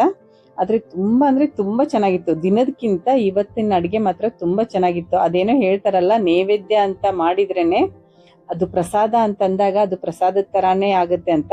ನಾವ್ ಹೇಗೆ ಮಾಡಿದ್ರೂ ಟೇಸ್ಟ್ ಆಗತ್ತೆ, ಅಥವಾ ದೇವರ ಪ್ರಸಾದ ಅಂದ್ರಾನೆ ಅದಕ್ಕೊಂದು ರುಚಿನೇ ಬೇರೆ ಇರುತ್ತೆ ಅಂತಾರಲ್ಲ, ಆ ತರಾನೇ ಆಗಿತ್ತು ಇವತ್ತು ನನ್ಗೆ. ಎಷ್ಟೇ ಅರ್ಜೆಂಟ್ ಅಲ್ಲಿ ಮಾಡಿದ್ರು ಅಡಿಗೆಗೆ ಖಾರ, ಉಪ್ಪು, ಹುಳಿ ಎಲ್ಲ ಕರೆಕ್ಟ್ ಆಗಿತ್ತು. ಎಣ್ಣೆ ಕಾದಿತ್ತು ಅಂತ ಒಂದೆರಡು ಬೋಂಡಾನು ಹಾಕಿದ್ದೀನಿ. ಅದ್ರ ಜೊತೆಗೆ ಪಕ್ಕದಲ್ಲಿ ನೋಡಿ ಸಾಂಬಾರನ್ನು ಕುದೀತಾ ಇತ್ತು. ಅದಕ್ಕೆ ಒಂದು ಒಗ್ಗರಣೆ ಮಾಡೋಣ ಅಂತ ಸಾಸಿವೆ, ಜೀರಿಗೆ, ಆಮೇಲೆ ಕರಿಬೇವು, ಇಂಗು ಮತ್ತೆ ಒಣಮೆಣಸಿನಕಾಯಿ ಇದೆಲ್ಲ ಹಾಕಿದ್ರೆ ಸಾರಿನ ಟೇಸ್ಟ್ ಇನ್ನೂ ಚೆನ್ನಾಗಿರುತ್ತೆ. ಅದಕ್ಕೆ ಸ್ವಲ್ಪ ಒಗ್ಗರಣೆ ಮಾಡ್ಕೊಂಡೆ. ಈಗ 2ನೇ ಸರಿ ನಾನು ಬಜ್ಜಿ ಬಿಟ್ಟಿದ್ದೆ, ಆ ಬಜ್ಜಿನ ತೆಗಿತಾ ಇದ್ದೀನಿ. ನಾನು ಅಕ್ಕಿ ಹಿಟ್ಟು, ಚಿರೋಟೆ ರವ ಹಾಕಿರೋದನ್ನ ಹೇಳಿದ್ದೇನಲ್ಲ, ಈ ತರ ಮಾಡಿ ಒಂದ್ಸರಿ ಟೇಸ್ಟ್ ಮಾಡಿ ನೋಡಿ. ಬಜ್ಜಿ ತುಂಬಾ ಟೇಸ್ಟಿ ಆಗಿರುತ್ತೆ, ಕ್ರಿಸ್ಪಿನೆಸ್ ಚೆನ್ನಾಗಿರುತ್ತೆ, ಮತ್ತೆ ಒಳಗಡೆನು ಸಾಫ್ಟ್ ಆಗಿ ತುಂಬಾ ಚೆನ್ನಾಗಿರುತ್ತೆ, ಮೇಲ್ಗಡೆ ಕ್ರಿಸ್ಪಿಯಾಗಿ ಚೆನ್ನಾಗಿರುತ್ತೆ. ಇದ್ರದ್ದೇ ಸಪ್ರೇಟ್ ವಿಡಿಯೋ ಬೇಕಂದ್ರೆ ನನಗೆ ಕಮೆಂಟ್ ಅಲ್ಲಿ ತಿಳಿಸಿ, ನಾನು ಅದನ್ನ ಸಪ್ರೇಟ್ ವಿಡಿಯೋನ ಮಾಡಿ ಹಾಕ್ತೀನಿ. ಇಲ್ಲಾಂದ್ರೆ ನಿಮ್ಗೆ ನಾನು ಈಗ ಮಾಡಿರೋ ಅಡಿಗೆನಲ್ಲಿ ಯಾವ್ದಾದ್ರು ಅಡಿಗೆನ ಬೇಕಂದ್ರೆ ಕಮೆಂಟ್ ಬಾಕ್ಸ್ ಅಲ್ಲಿ ಹೇಳಿ, ನಾನು ಅದನ್ನ ಸಪ್ರೇಟ್ ಆಗಿ ಅಡಿಗೆ ಮಾಡಿ ತೋರಿಸ್ತೀನಿ ಅದ್ ಯಾವ ರೀತಿ ಮಾಡೋದು ಅಂತ. ಆಮೇಲೆ ಈಗ ಸಾರಿಗೆ ಒಗ್ಗರಣೆ ಆದ್ಮೇಲೆ ನೋಡಿ ಒಗ್ಗರಣೆನ ಹಾಕಿ ಅದನ್ನ ಇನ್ನೊಂದ್ ಚೂರ್ ಕುದಿಲಿ ಅಂತ ಅಲ್ಲೇ ಇಟ್ಟಿದ್ದೀನಿ. ಇನ್ನೊಂದ್ ಸ್ವಲ್ಪ ಕುದಿಬೇಕದು. ಆಮೇಲೆ ಈಗ ಸ್ವಲ್ಪ ಚಿತ್ರಾನ್ನ ಮಾಡೋಣ ಅಂತ ಒಂದು ಪ್ಯಾನ್ಗೆ ಸ್ವಲ್ಪ ಎಣ್ಣೆ, ಸಾಸಿವೆ, ಜೀರಿಗೆ, ಆಮೇಲೆ ಇದಕ್ಕೆ ಈರುಳ್ಳಿ ಹಾಕಲ್ಲ, ಕಡಲೆಬೇಳೆ ಹಾಕಿದ್ದೀನಿ, ಸ್ವಲ್ಪ ಕಡಲೆಬೇಳೆ. ನೋಡಿ ಬಜ್ಜಿ ಎಷ್ಟು ಚೆನ್ನಾಗಿ ಬಂದಿದೆ, ಒಂದು ಕಟ್ ಮಾಡಿ ತೋರಿಸ್ತೀನಿ. ತುಂಬಾ ಸಾಫ್ಟ್ ಆಗಿ ತುಂಬಾ ಚೆನ್ನಾಗಿ ಬಂದಿದೆ. ಕಡಲೆಬೇಳೆ ಎಲ್ಲ ಚೆನ್ನಾಗಿ ಫ್ರೈ ಆದ್ಮೇಲೆ ಇದಕ್ಕೆ ಸ್ವಲ್ಪ ಹಸಿಮೆಣಸಿನಕಾಯಿ, ಕರಿಬೇವು, ಸ್ವಲ್ಪ ಕೊತ್ತಂಬರಿ, ಆಮೇಲೆ ಲಿಂಬೆ ರಸ ಆಮೇಲೆ ಮೇಲ್ಗಡೆ ಹಾಕ್ತೀನಿ. ಮತ್ತೆ ಇದಕ್ಕೆ ಸ್ವಲ್ಪ ಗೋಡಂಬಿನೂ ಹಾಕ್ತಾ ಇದ್ದೀನಿ. ಗೋಡಂಬಿನ ಗೋಡಂಬಿ ಮತ್ತೆ ಕಡಲೆಬೇಳೆ ಎರಡು ಚೆನ್ನಾಗಿ ಫ್ರೈ ಆಗಬೇಕು, ಅಂದ್ರೆ ಇದು ಟೇಸ್ಟ್ ಚೆನ್ನಾಗಿರುತ್ತೆ. ನಾನು ಇದಕ್ಕೆ ಒಂದು ಮಸಾಲೆ ಹಾಕ್ತಾ ಇದ್ದೀನಿ ಲಾಸ್ಟ್ ಅಲ್ಲಿ. ಅದು ಮಸಾಲೆ ಅಂದ್ರೆ ಏನು, ಅದಕ್ಕೆ ಮಸಾಲೆ ಐಟಮ್ ಏನಿಲ್ಲ, ಅದು ಬರೀ ಜೀರಿಗೆ ಮತ್ತೆ ಮೆಂತ್ಯ ಅದ್ರದ್ದು ಪೌಡರ್ ಇರುತ್ತೆ. ಅದನ್ನ ಯಾವ ರೀತಿ ಮಾಡೋದು ಅಂತ ಮೊದಲೇ ಒಂದು ವಿಡಿಯೋನ ಅಪ್ಲೋಡ್ ಮಾಡಿದ್ದೀನಿ. ಆ ವಿಡಿಯೋನ ನೀವು ನೋಡಿದ್ರೆ ಅದು ಯಾವ ತರ ಮಾಡೋದು ಅಂತ ಗೊತ್ತಾಗತ್ತೆ ನಿಮ್ಗೆ. ಈ ಪೌಡರ್ ಏನಿದೆ ನೋಡಿ, ಈ ಪೌಡರ್ ಹಾಕೋದ್ರಿಂದ ಈ ಚಿತ್ರಾನ್ನಕ್ಕೆ ಒಂಥರ ಫ್ಲೇವರ್, ಒಂಥರ ಟೇಸ್ಟ್ ತುಂಬಾ ಚೆನ್ನಾಗಿ ಬರುತ್ತೆ. ಒಂದ್ಸರಿ ಆ ಮೆಂತ್ಯ ಮತ್ತೆ ಜೀರಿಗೆ ಪೌಡರ್ನ ಮಾಡಿ ಇಟ್ಕೊಂಡ್ರೆ ನಿಮ್ಗೆ ಚಿತ್ರಾನ್ನ ಮಾಡ್ಬೋದು, ಅವಲಕ್ಕಿಗೇನು ಹಾಕ್ಬೋದು, ಮತ್ತೆ ಕಾಳು ಪಲ್ಯಗಳಿಗೆಲ್ಲ ಹಾಕಿದ್ರೆ ಟೇಸ್ಟ್ ತುಂಬಾ ಚೆನ್ನಾಗಿರುತ್ತೆ. ಇದೇ ಪೌಡರ್ ನೋಡಿ, ಇದ್ರದ್ದು ನಾನು ವಿಡಿಯೋನ ಅಪ್ಲೋಡ್ ಮಾಡಿದ್ದೀನಿ ಆಲ್ರೆಡಿ. ನನ್ನ ಚಾನೆಲ್ಗೆ ಹೋಗಿ ನೀವು ಸರ್ಚ್ ಮಾಡಿದಾಗ ಇದ್ರದ್ದು ವಿಡಿಯೋ ಸಿಗುತ್ತೆ. ಇದನ್ನ ಯಾವ ರೀತಿ ಮಾಡೋದು, ಎಷ್ಟೆಷ್ಟು ಪ್ರಮಾಣ ಮಾಡೋದು ಅಂತ, ಎಷ್ಟೆಷ್ಟು ಪ್ರಮಾಣ ಸಾಸಿವೆ ಮತ್ತೆ ಜೀರಿಗೆ ಮತ್ತೆ ಮೆಂತ್ಯ ಎಷ್ಟೆಷ್ಟು ಪ್ರಮಾಣ ಹಾಕಬೇಕು ಅಂತಾನು ನಾನು ಹೇಳಿದ್ದೀನಿ. ಈ ತರ ಈ ಪೌಡರ್ ಮಾಡಿ ಇಟ್ಕೊಂಡು ನೋಡಿ, ತುಂಬಾ ಟೇಸ್ಟಿ ಆಗಿರುತ್ತೆ. ಚಿತ್ರಾನ್ನ ಆಗ್ಲಿ, ಅವಲಕ್ಕಿ, ಕಾಳು ಪಲ್ಯಗಳಿಗೆಲ್ಲ ಟೇಸ್ಟ್ ಚೆನ್ನಾಗಿರುತ್ತೆ. ಈಗ ಚಿತ್ರಾನ್ನಕ್ಕೆ ಲಿಂಬೆಯನ್ನು ಹಾಕಿದ್ರೆ ಚಿತ್ರಾನ್ನ ರೆಡಿ ಆಯ್ತು. ಈ ಚಿತ್ರಾನ್ನ ರೆಡಿ ಆದ್ಮೇಲೆ ನಾನು ಲಾಸ್ಟಿಗೆನೆ ಒಬ್ಬಟ್ಟು ಮತ್ತೆ ಸ್ವಲ್ಪ ಚಪಾತಿ ಮಾಡೋಣ ಅಂತ ಲಾಸ್ಟಿಗೆ ಇಟ್ಕೊಂಡಿದ್ದೀನಿ. ಇದೆಲ್ಲ ಕೆಲಸ ಒಂದ್ ಕಡೆ ಆಗ್ಬಿಟ್ರೆ ಒಬ್ಬಟ್ಟು ಮಾಡೋದು ಮತ್ತೆ ಚಪಾತಿ ಮಾಡೋದು ಅದೇ ಒಂದ್ ದೊಡ್ಡ ಕೆಲಸ ಆಗತ್ತೆ. ಅದನ್ನ ಲಾಸ್ಟಿಗೆ ಮಾಡೋಣ ಅಂತ ಲಾಸ್ಟಿಗೆ ಇಟ್ಕೊಂಡಿದ್ದೀನಿ ಅದನ್ನ. ಈಗ ನೋಡಿ ಬದನೆಕಾಯಿನೂ ರೆಡಿ ಆಗಿದೆ. ನಮ್ ಕಡೆ ಎಲ್ಲ ಯಾವ ರೀತಿ ಅಂದ್ರೆ, ಹಬ್ಬದ ಅಡ್ಗೆನೇ ಇರ್ಲಿ ಯಾವ್ದೇ ಇರ್ಲಿ, ಚಪಾತಿ ರೊಟ್ಟಿ ಇಲ್ಲ ಅಂದ್ರೆ ನಮ್ಗೆ ಅಡಿಗೆ ಕಂಪ್ಲೀಟ್ ಆಗಲ್ಲ, ಮತ್ತೆ ಊಟನೂ ಕಂಪ್ಲೀಟ್ ಇರಲ್ಲ. ಅದಕ್ಕೆ ನಾನು ಸ್ವಲ್ಪ ಚಪಾತಿ ಹಿಟ್ಟನ್ನು ಕಲಿಸ್ದೆ. ಚಪಾತಿ ಮತ್ತೆ ಒಬ್ಬಟ್ಟು ಮಾಡಕ್ ನಾನು ರೆಡಿ ಮಾಡ್ಕೋತಾ ಇದ್ದೆ. ನನ್ನ ಮಗಳು ಸೀರೆ ತೆಗಿ ಅಂದ್ರೆ, ಅಮ್ಮ ದೃಷ್ಟಿ ತೆಗಿಬೇಕಲ್ಲ ಅಂದ್ಲು. ನನ್ಗೆ ದೃಷ್ಟಿ ತೆಗಿಯಕ್ ಟೈಮ್ ಇಲ್ಲ ಅಂದಿದ್ದಕ್ಕೆ ಅವ್ರ ಅಪ್ಪನ ಹತ್ರ ತೆಗೆಸ್ಕೊತಾ ಇದ್ದಾಳೆ. ಅವ್ರು ಯಾವತ್ತೂ ತೆಗ್ದಿಲ್ಲ, ಫಸ್ಟ್ ಟೈಮ್ ತೆಗಿತಾ ಇರೋದು. ಅವಳು ಹೇಳ್ಕೊಡ್ತಾ ಇದ್ದಾಳೆ, ಪಪ್ಪ ಈ ತರ ಅಲ್ಲ, ಈ ತರ ಅನ್ಬೇಕು, ಈ ತರ ತೆಗಿಬೇಕು ಅಂತ ನಾನು ಹೇಳ್ತಾ ಇದ್ದೆ. ಅವರು ಹೇಳಿ ಹೇಳಿ ದೃಷ್ಟಿ ತೆಗಿತಾ ಇದ್ರು. ಫಸ್ಟ್ ಟೈಮ್ ತೆಗ್ದಿದ್ದಾರೆ ಮಗಳಿಗೆ ದೃಷ್ಟಿನ. ಅಷ್ಟಕ್ಕೆ ಬಿಡ್ಲಿಲ್ಲ, ಬರೀ ಸೀರೆ ತೆಗೆದ್ರೆ ಅಲ್ಲ, ಕೂದ್ಲದ್ದು ತೆಗಿರಿ ಪಪ್ಪ ಅಂದ್ಲು. ಅವ್ರಿಗೆ ಹೇಳ್ಕೊಡ್ತಾ ಇದ್ದಾರೆ ನೋಡಿ ಯಾವ ತರ ತೆಗಿಬೇಕು ಅಂತ. ಈ ತರ ದೃಷ್ಟಿ ತೆಗೆದ್ರೆ ಅದೊಂದು ನಮ್ಗೆ ನಂಬಿಕೆ, ಏನೋ ತೊಂದರೆ ಆಗಲ್ಲ ಅಂತ. ಅದಕ್ಕೆ ಪ್ರತಿ ಸರಿನೂ ರೆಡಿ ಆದಾಗ ದೃಷ್ಟಿ ತೆಗ್ದಿರ್ತೀನಿ. ಈಗ ಒಬ್ಬಟ್ಟು ಮಾಡ್ತಾ ಇದ್ದೀನಿ. ಒಬ್ಬಟ್ಟಲ್ಲಿ ಲಾಸ್ಟ್ ಅಲ್ಲಿ ಮಾಡೋಣ ಅಂತ ಒಬ್ಬಟ್ಟು ಮತ್ತೆ ಸ್ವಲ್ಪ ಚಪಾತಿ ಮಾಡ್ತಾ ಇದ್ದೀನಿ. ಒಂದು ಸ್ವಲ್ಪ ನಮ್ಗೆ ಎಷ್ಟು ಬೇಕೋ ಅಷ್ಟು ಚಪಾತಿನ ಮಾಡ್ಕೊಂಡು, ಚಪಾತಿ ಅಂದ್ರೆ ನನ್ಗೆ ಟೈಮ್ ಯಾವ ತರ ಇರುತ್ತೆ ಆ ತರ ಚಪಾತಿಗಳನ್ನ ಮಾಡ್ತಾ ಇರ್ತೀನಿ. ಹಿಟ್ಟು ಹಚ್ಚಿ ಮಾಡೋ ಚಪಾತಿ ಬೇರೆ, ಇದು ಎಣ್ಣೆ ಚಪಾತಿ ಅಂದ್ರೆ ಸೀಟ್ ಮೇಲೆನೆ ಮಾಡ್ತೀವಿ. ಒಬ್ಬಟ್ಟು ಸೀಟ್ ಇರುತ್ತಲ್ಲ, ಆ ಸೀಟ್ ಮೇಲೆನೆ ಈ ತರ ಚಪಾತಿ ಮಾಡಿ ಬೇಯಿಸ್ತೀನಿ. ಇದು ಚೆನ್ನಾಗಿರುತ್ತೆ, ತುಂಬಾ ಸಾಫ್ಟ್ ಆಗಿರುತ್ತೆ. ಇದನ್ನ ಒಂದೊಂದ್ ಕಡೆ ಎಣ್ಣೆ ಚಪಾತಿನೂ ಅಂತಾರೆ. ಮುದೋಳು, ಬಿಜಾಪುರ್ ಸೈಡ್ ಎಲ್ಲ ಹೋದ್ರೆ ಇದನ್ನ ಎಣ್ಣೆ ಚಪಾತಿ ಅಂತಾರೆ. ನಾವೆಲ್ಲ ಹಿಟ್ಟಿನ ಚಪಾತಿ ಮಾಡ್ತೀವಿ, ಅಂದ್ರೆ ಹಿಟ್ಟು ಹಚ್ಚಿ ಮಾಡ್ತೀವಿ. ಇದಕ್ಕೂ ಹಿಟ್ಟು ಹಚ್ತೀವಿ, ಆದ್ರೆ ಕಡಿಮೆನೆ. ಇದು ಚಪಾತಿ ತುಂಬಾ ಚೆನ್ನಾಗಿರುತ್ತೆ, ತುಂಬಾ ಸಾಫ್ಟ್ ಆಗಿರುತ್ತೆ. 2 ದಿನ ಇಟ್ರು ಹಾಗೆ ಮೆತ್ತಗೆನೆ ಇರುತ್ತೆ. ತುಂಬಾ ಚೆನ್ನಾಗಿ ಬರುತ್ತೆ ಈ ಚಪಾತಿ. ಆಮೇಲೆ ಮಾಡೋದು ತುಂಬಾ ಈಸಿ, ಆಮೇಲೆ ತುಂಬಾ ಫಾಸ್ಟ್ ಆಗುತ್ತೆ ಈ ತರ ಮಾಡೋದ್ರಿಂದ. ಈಗ ಒಬ್ಬಟ್ಟು ಮಾಡ್ತಾ ಇದ್ದೀನಿ. ಫಸ್ಟ್ ಚಪಾತಿ ಎಲ್ಲ ಮಾಡಿ ತೆಗೆದಿಟ್ಟುಕೊಂಡೆ, ಎಷ್ಟು ಬೇಕೋ ಅಷ್ಟು ಮಾಡ್ಕೊಂಡೆ. ಈಗ ಒಬ್ಬಟ್ಟಿಗೆ ರೆಡಿ ಮಾಡ್ತಾ ಇದ್ದೀನಿ. ಒಬ್ಬಟ್ಟನ್ನ ನೋಡಿ ಯಾವ ತರ ಮಾಡ್ತೀನಿ ಅಂತ. ಹೂರ್ಣ ಮತ್ತೆ ಕನಕ ಎರಡು ಕರೆಕ್ಟ್ ಆಗಿ ಬಂದ್ರೆ ಒಬ್ಬಟ್ಟು ಮಾಡೋದು ಕಷ್ಟ ಅನ್ಸಲ್ಲ, ಬೇಗ ಬೇಗನೂ ಆಗತ್ತೆ, ಚೆನ್ನಾಗನು ಇರುತ್ತೆ. ಈ ತರ ಒಂದು ಸೀಟ್ ಇದೆ ನೋಡಿ, ಒಬ್ಬಟ್ಟಿನ ಸೀಟು. ಈ ತರ ಒಂದಿದ್ರೆ ಇದು ತುಂಬಾ ಯೂಸ್ ಆಗುತ್ತೆ. ನಾನು ಏನೇ ಒಂದ್ ಮಾಡ್ಬೇಕಂದ್ರೂ ತುಂಬಾ ಅಂದ್ರೆ ತುಂಬಾ ಯೂಸ್ ಮಾಡ್ತಾ ಇರ್ತೀನಿ ಈ ಸೀಟ್ನ. ನೀವು ಮುಂದೆ ನನ್ನ ವಿಡಿಯೋನ ನೋಡ್ತಾ ಇದ್ರೆ ಆ ವಿಡಿಯೋಗಳಲ್ಲಿ ಗೊತ್ತಾಗುತ್ತೆ ನಾನು ಇದನ್ನ ಯಾವ್ದ್ಯಾವ್ದಕ್ಕೆ ಯೂಸ್ ಮಾಡ್ತೀನಿ ಅಂತ. ನಾನು ಈ ಒಬ್ಬಟ್ಟನ್ನ ಯಾವ ರೀತಿ ಮಾಡಿದ್ದೀನಿ ಅಂತ ನಿಮ್ಗೆ ಏನಾದ್ರೂ ಡಿಟೇಲ್ ಆಗಿ ವಿಡಿಯೋ ಬೇಕಂದ್ರೆ ಕಮೆಂಟ್ ಅಲ್ಲಿ ತಿಳಿಸಿ. ನಾನು ಒಬ್ಬಟ್ಟನ್ನ ಯಾವ ರೀತಿ ನೀಟಾಗಿ ಒಂಚೂರು ಕಟ್ ಆಗ್ದಂಗೆ, ಆಮೇಲೆ ಈ ಸೈಡ್ಗೆಲ್ಲ ನೋಡಿ ಕನಕ ಉಳಿಯುತ್ತೆ ಒಬ್ಬೊಬ್ರದ್ದು. ಈ ಲಟ್ಟಿಸ್ಬೇಕಾದ್ರೆ ಸೈಡ್ ಅಲ್ಲಿ ಕನಕ ಇರುತ್ತೆ, ಆ ತರ ಎಲ್ಲ ಕನಕ ಬರಬಾರ್ದು. ಒಂದೇ ತರ ಲೆವೆಲ್ ಆಗಿ ಬರ್ಬೇಕಂದ್ರೆ, ನೀಟಾಗಿ ಬರ್ಬೇಕಂದ್ರೆ ಯಾವ ರೀತಿ ಮಾಡ್ಬೇಕು ಅಂತ ಫುಲ್ ಡೀಟೇಲ್ ಆಗಿರೋ ವಿಡಿಯೋನು ಅಪ್ಲೋಡ್ ಮಾಡ್ತೀನಿ. ಬೇಕಂದ್ರೆ ಕಮೆಂಟ್ ಅಲ್ಲಿ ತಿಳಿಸಿ. ಒಬ್ಬಟ್ಟನ್ನ ಯಾವ ರೀತಿ ನೀಟಾಗಿ ಮಾಡೋದು ಅಂತಾನು ತೋರಿಸ್ತೀನಿ. ನಾನು ಈ ಒಬ್ಬಟ್ಟು ಮಾಡಿರೋದು ಕಡಲೆಬೇಳೆದು. ಬೇಕಂದ್ರೆ ತೊಗರೆ ಬೇಳೆದನು ಚೆನ್ನಾಗಿರುತ್ತೆ. ತೊಗರೆ ಬೇಳೆದು ಯಾವ ರೀತಿ ಮಾಡೋದು ಅಂತ ಏನಾದ್ರೂ ಬೇಕಂದ್ರೆ ಕಮೆಂಟ್ ಅಲ್ಲಿ ತಿಳಿಸಿ. ಆಮೇಲೆ ಹಬ್ಬ ಮಾಡೋದಂದ್ರೆ ಒಬ್ಬೊಬ್ರಿಗೆ ತುಂಬಾ ಈಸಿ ಅನ್ಸುತ್ತೆ. ಹಬ್ಬ ಮಾಡೋದೇನ್ ಕಷ್ಟ ಆಗಲ್ಲ, ಆದ್ರೆ ಹೋಳಿಗೆ ಮಾಡೋದು ಅಂದ್ರೆ ಒಬ್ಬಟ್ಟು ಮಾಡೋದೇ ತುಂಬಾ ಕಷ್ಟ ಅನಿಸ್ತಾ ಇರುತ್ತೆ. ಈ ತರ ನೀಟಾಗಿ ಯಾವ ರೀತಿ ಮಾಡ್ಬೇಕು ಅಂತ ನಾನು ಡೀಟೇಲ್ ಆಗಿ ಬೇಕಂದ್ರೆ ಆ ವಿಡಿಯೋನ ಅಪ್ಲೋಡ್ ಮಾಡ್ತೀನಿ, ಕಮೆಂಟ್ ಅಲ್ಲಿ ತಿಳಿಸಿ. ಈಗ ನೋಡಿ ಎಷ್ಟು ಫಾಸ್ಟ್ ಆಗಿ ಮಾಡ್ತೀನಿ ಅಂದ್ರೆ, ನನಗೆ ಹೋಳಿಗೆ ಎಲ್ಲ ಮಾಡೋದಂದ್ರೆ ನನಗೆ ಕಷ್ಟ ಅನ್ಸಲ್ಲ, ತುಂಬಾ ಈಸಿ ಅನ್ಸುತ್ತೆ. ನನಗೆ ಯಾವ ಅಡುಗೆನೂ ಸ್ವಲ್ಪ ಕಷ್ಟ ಅಂತ ನಾನು ಅನ್ಕೊಳ್ಳಲ್ಲ. ಸ್ವಲ್ಪ ಒಂದು ಪ್ಲಾನ್ ಪ್ರಕಾರ ಮಾಡ್ತಾ ಇದ್ರೆ ತುಂಬಾ ಈಸಿನೂ ಆಗುತ್ತೆ, ತುಂಬಾ ಬೇಗನೂ ಆಗುತ್ತೆ. ನೀವೆಲ್ಲರೂ ಹಬ್ಬನ ಯಾವ ರೀತಿ ಆಚರಿಸಿದ್ರಿ, ಮತ್ತೆ ಏನೇನ್ ಹಬ್ಬಕ್ಕೆ ಮಾಡಿದ್ರಿ, ನಿಮ್ ಕಡೆ ಏನೇನ್ ಮಾಡ್ತೀರಾ ಅಂತಾನು ಒಂದು ಕಮೆಂಟ್ ಅಲ್ಲಿ ತಿಳಿಸೋದನ್ನ ಮರಿಬೇಡಿ. ಮತ್ತೆ ಫಸ್ಟ್ ಟೈಮ್ ಯಾರಾದ್ರೂ ನನ್ನ ವಿಡಿಯೋನ ನೋಡ್ತಾ ಇದ್ರೆ ಸಬ್ಸ್ಕ್ರೈಬ್ ಮಾಡ್ಕೊಂಡು ನೋಡಿ. ಸಬ್ಸ್ಕ್ರೈಬ್ ಆದ್ಮೇಲೆ ಪಕ್ಕದಲ್ಲಿರೋ ಬೆಲ್ ಬಟನ್ ನ ಪ್ರೆಸ್ ಮಾಡಿದ್ರೆ ಆಲ್ ಅಂತ ಬರುತ್ತೆ. ಆಲ್ ನ ಪ್ರೆಸ್ ಮಾಡಿದ್ರೆ ಮಾತ್ರ ನಿಮ್ಗೆ ಫಸ್ಟ್ ನೋಟಿಫಿಕೇಶನ್ ನಿಮಗೆ ಬರುತ್ತೆ. ನಾನು ಮಾಡಿರೋ ಪೂಜೆ ಹಾಗೂ ಲಕ್ಷ್ಮಿಗೆ ಮಾಡಿರೋ ಅಲಂಕಾರ ನಿಮಗೆಲ್ಲ ಇಷ್ಟ ಆಗಿದ್ರೆ ಅದನ್ನು ಒಂದು ಕಮೆಂಟ್ ಮಾಡೋದನ್ನ ಮರಿಬೇಡಿ. ನಮ್ಮ ಉತ್ತರ ಕರ್ನಾಟಕದ ಅಡುಗೆಗಳಾಗ್ಲಿ ಅಥವಾ ನಿಮಗೆ ಬೇರೆ ಯಾವುದೇ ಒಂದು ಅಡುಗೆ ರೆಸಿಪಿದು ವಿಡಿಯೋ ಬೇಕಂದ್ರೆ ನನಗೆ ಕಮೆಂಟ್ ಅಲ್ಲಿ ತಿಳಿಸಿ, ನಾನು ಅದನ್ನು ವಿಡಿಯೋ ಮಾಡಿ ಅಪ್ಲೋಡ್ ಮಾಡಕ್ ಟ್ರೈ ಮಾಡ್ತೀನಿ.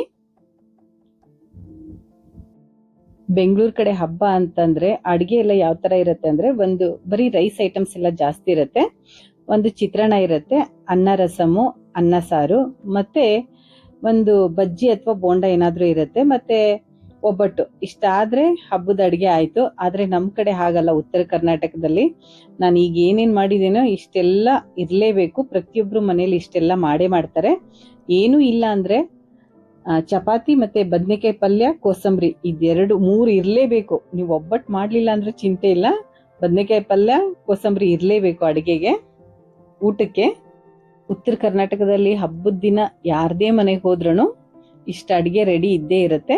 ನೋಡಿ ನಂದು ಹೋಳಿಗೆ ಯಾವ ತರ ಉಬ್ಕೊಂಡಿದೆ ಅಂತ. ಈ ಪೂರಿ ಉಬ್ಬುತ್ತಲ್ಲ ಎಣ್ಣೆಲಿ ಹಾಕಿದಾಗ ಆ ತರ ಉಬ್ಬಿದೆ.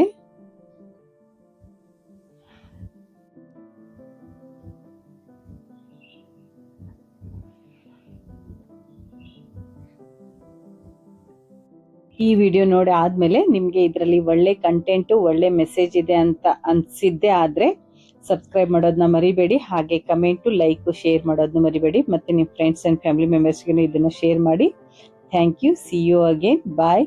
ಹಾಗೆ ಮತ್ತೆ ಸಿಗ್ತೀನಿ ನೆಕ್ಸ್ಟ್ ವಿಡಿಯೋದಲ್ಲಿ. ಹಾಗೆ ಎಲ್ರಿಗೂ ವರಮಹಾಲಕ್ಷ್ಮಿ ಹಬ್ಬದ ಶುಭಾಶಯಗಳು.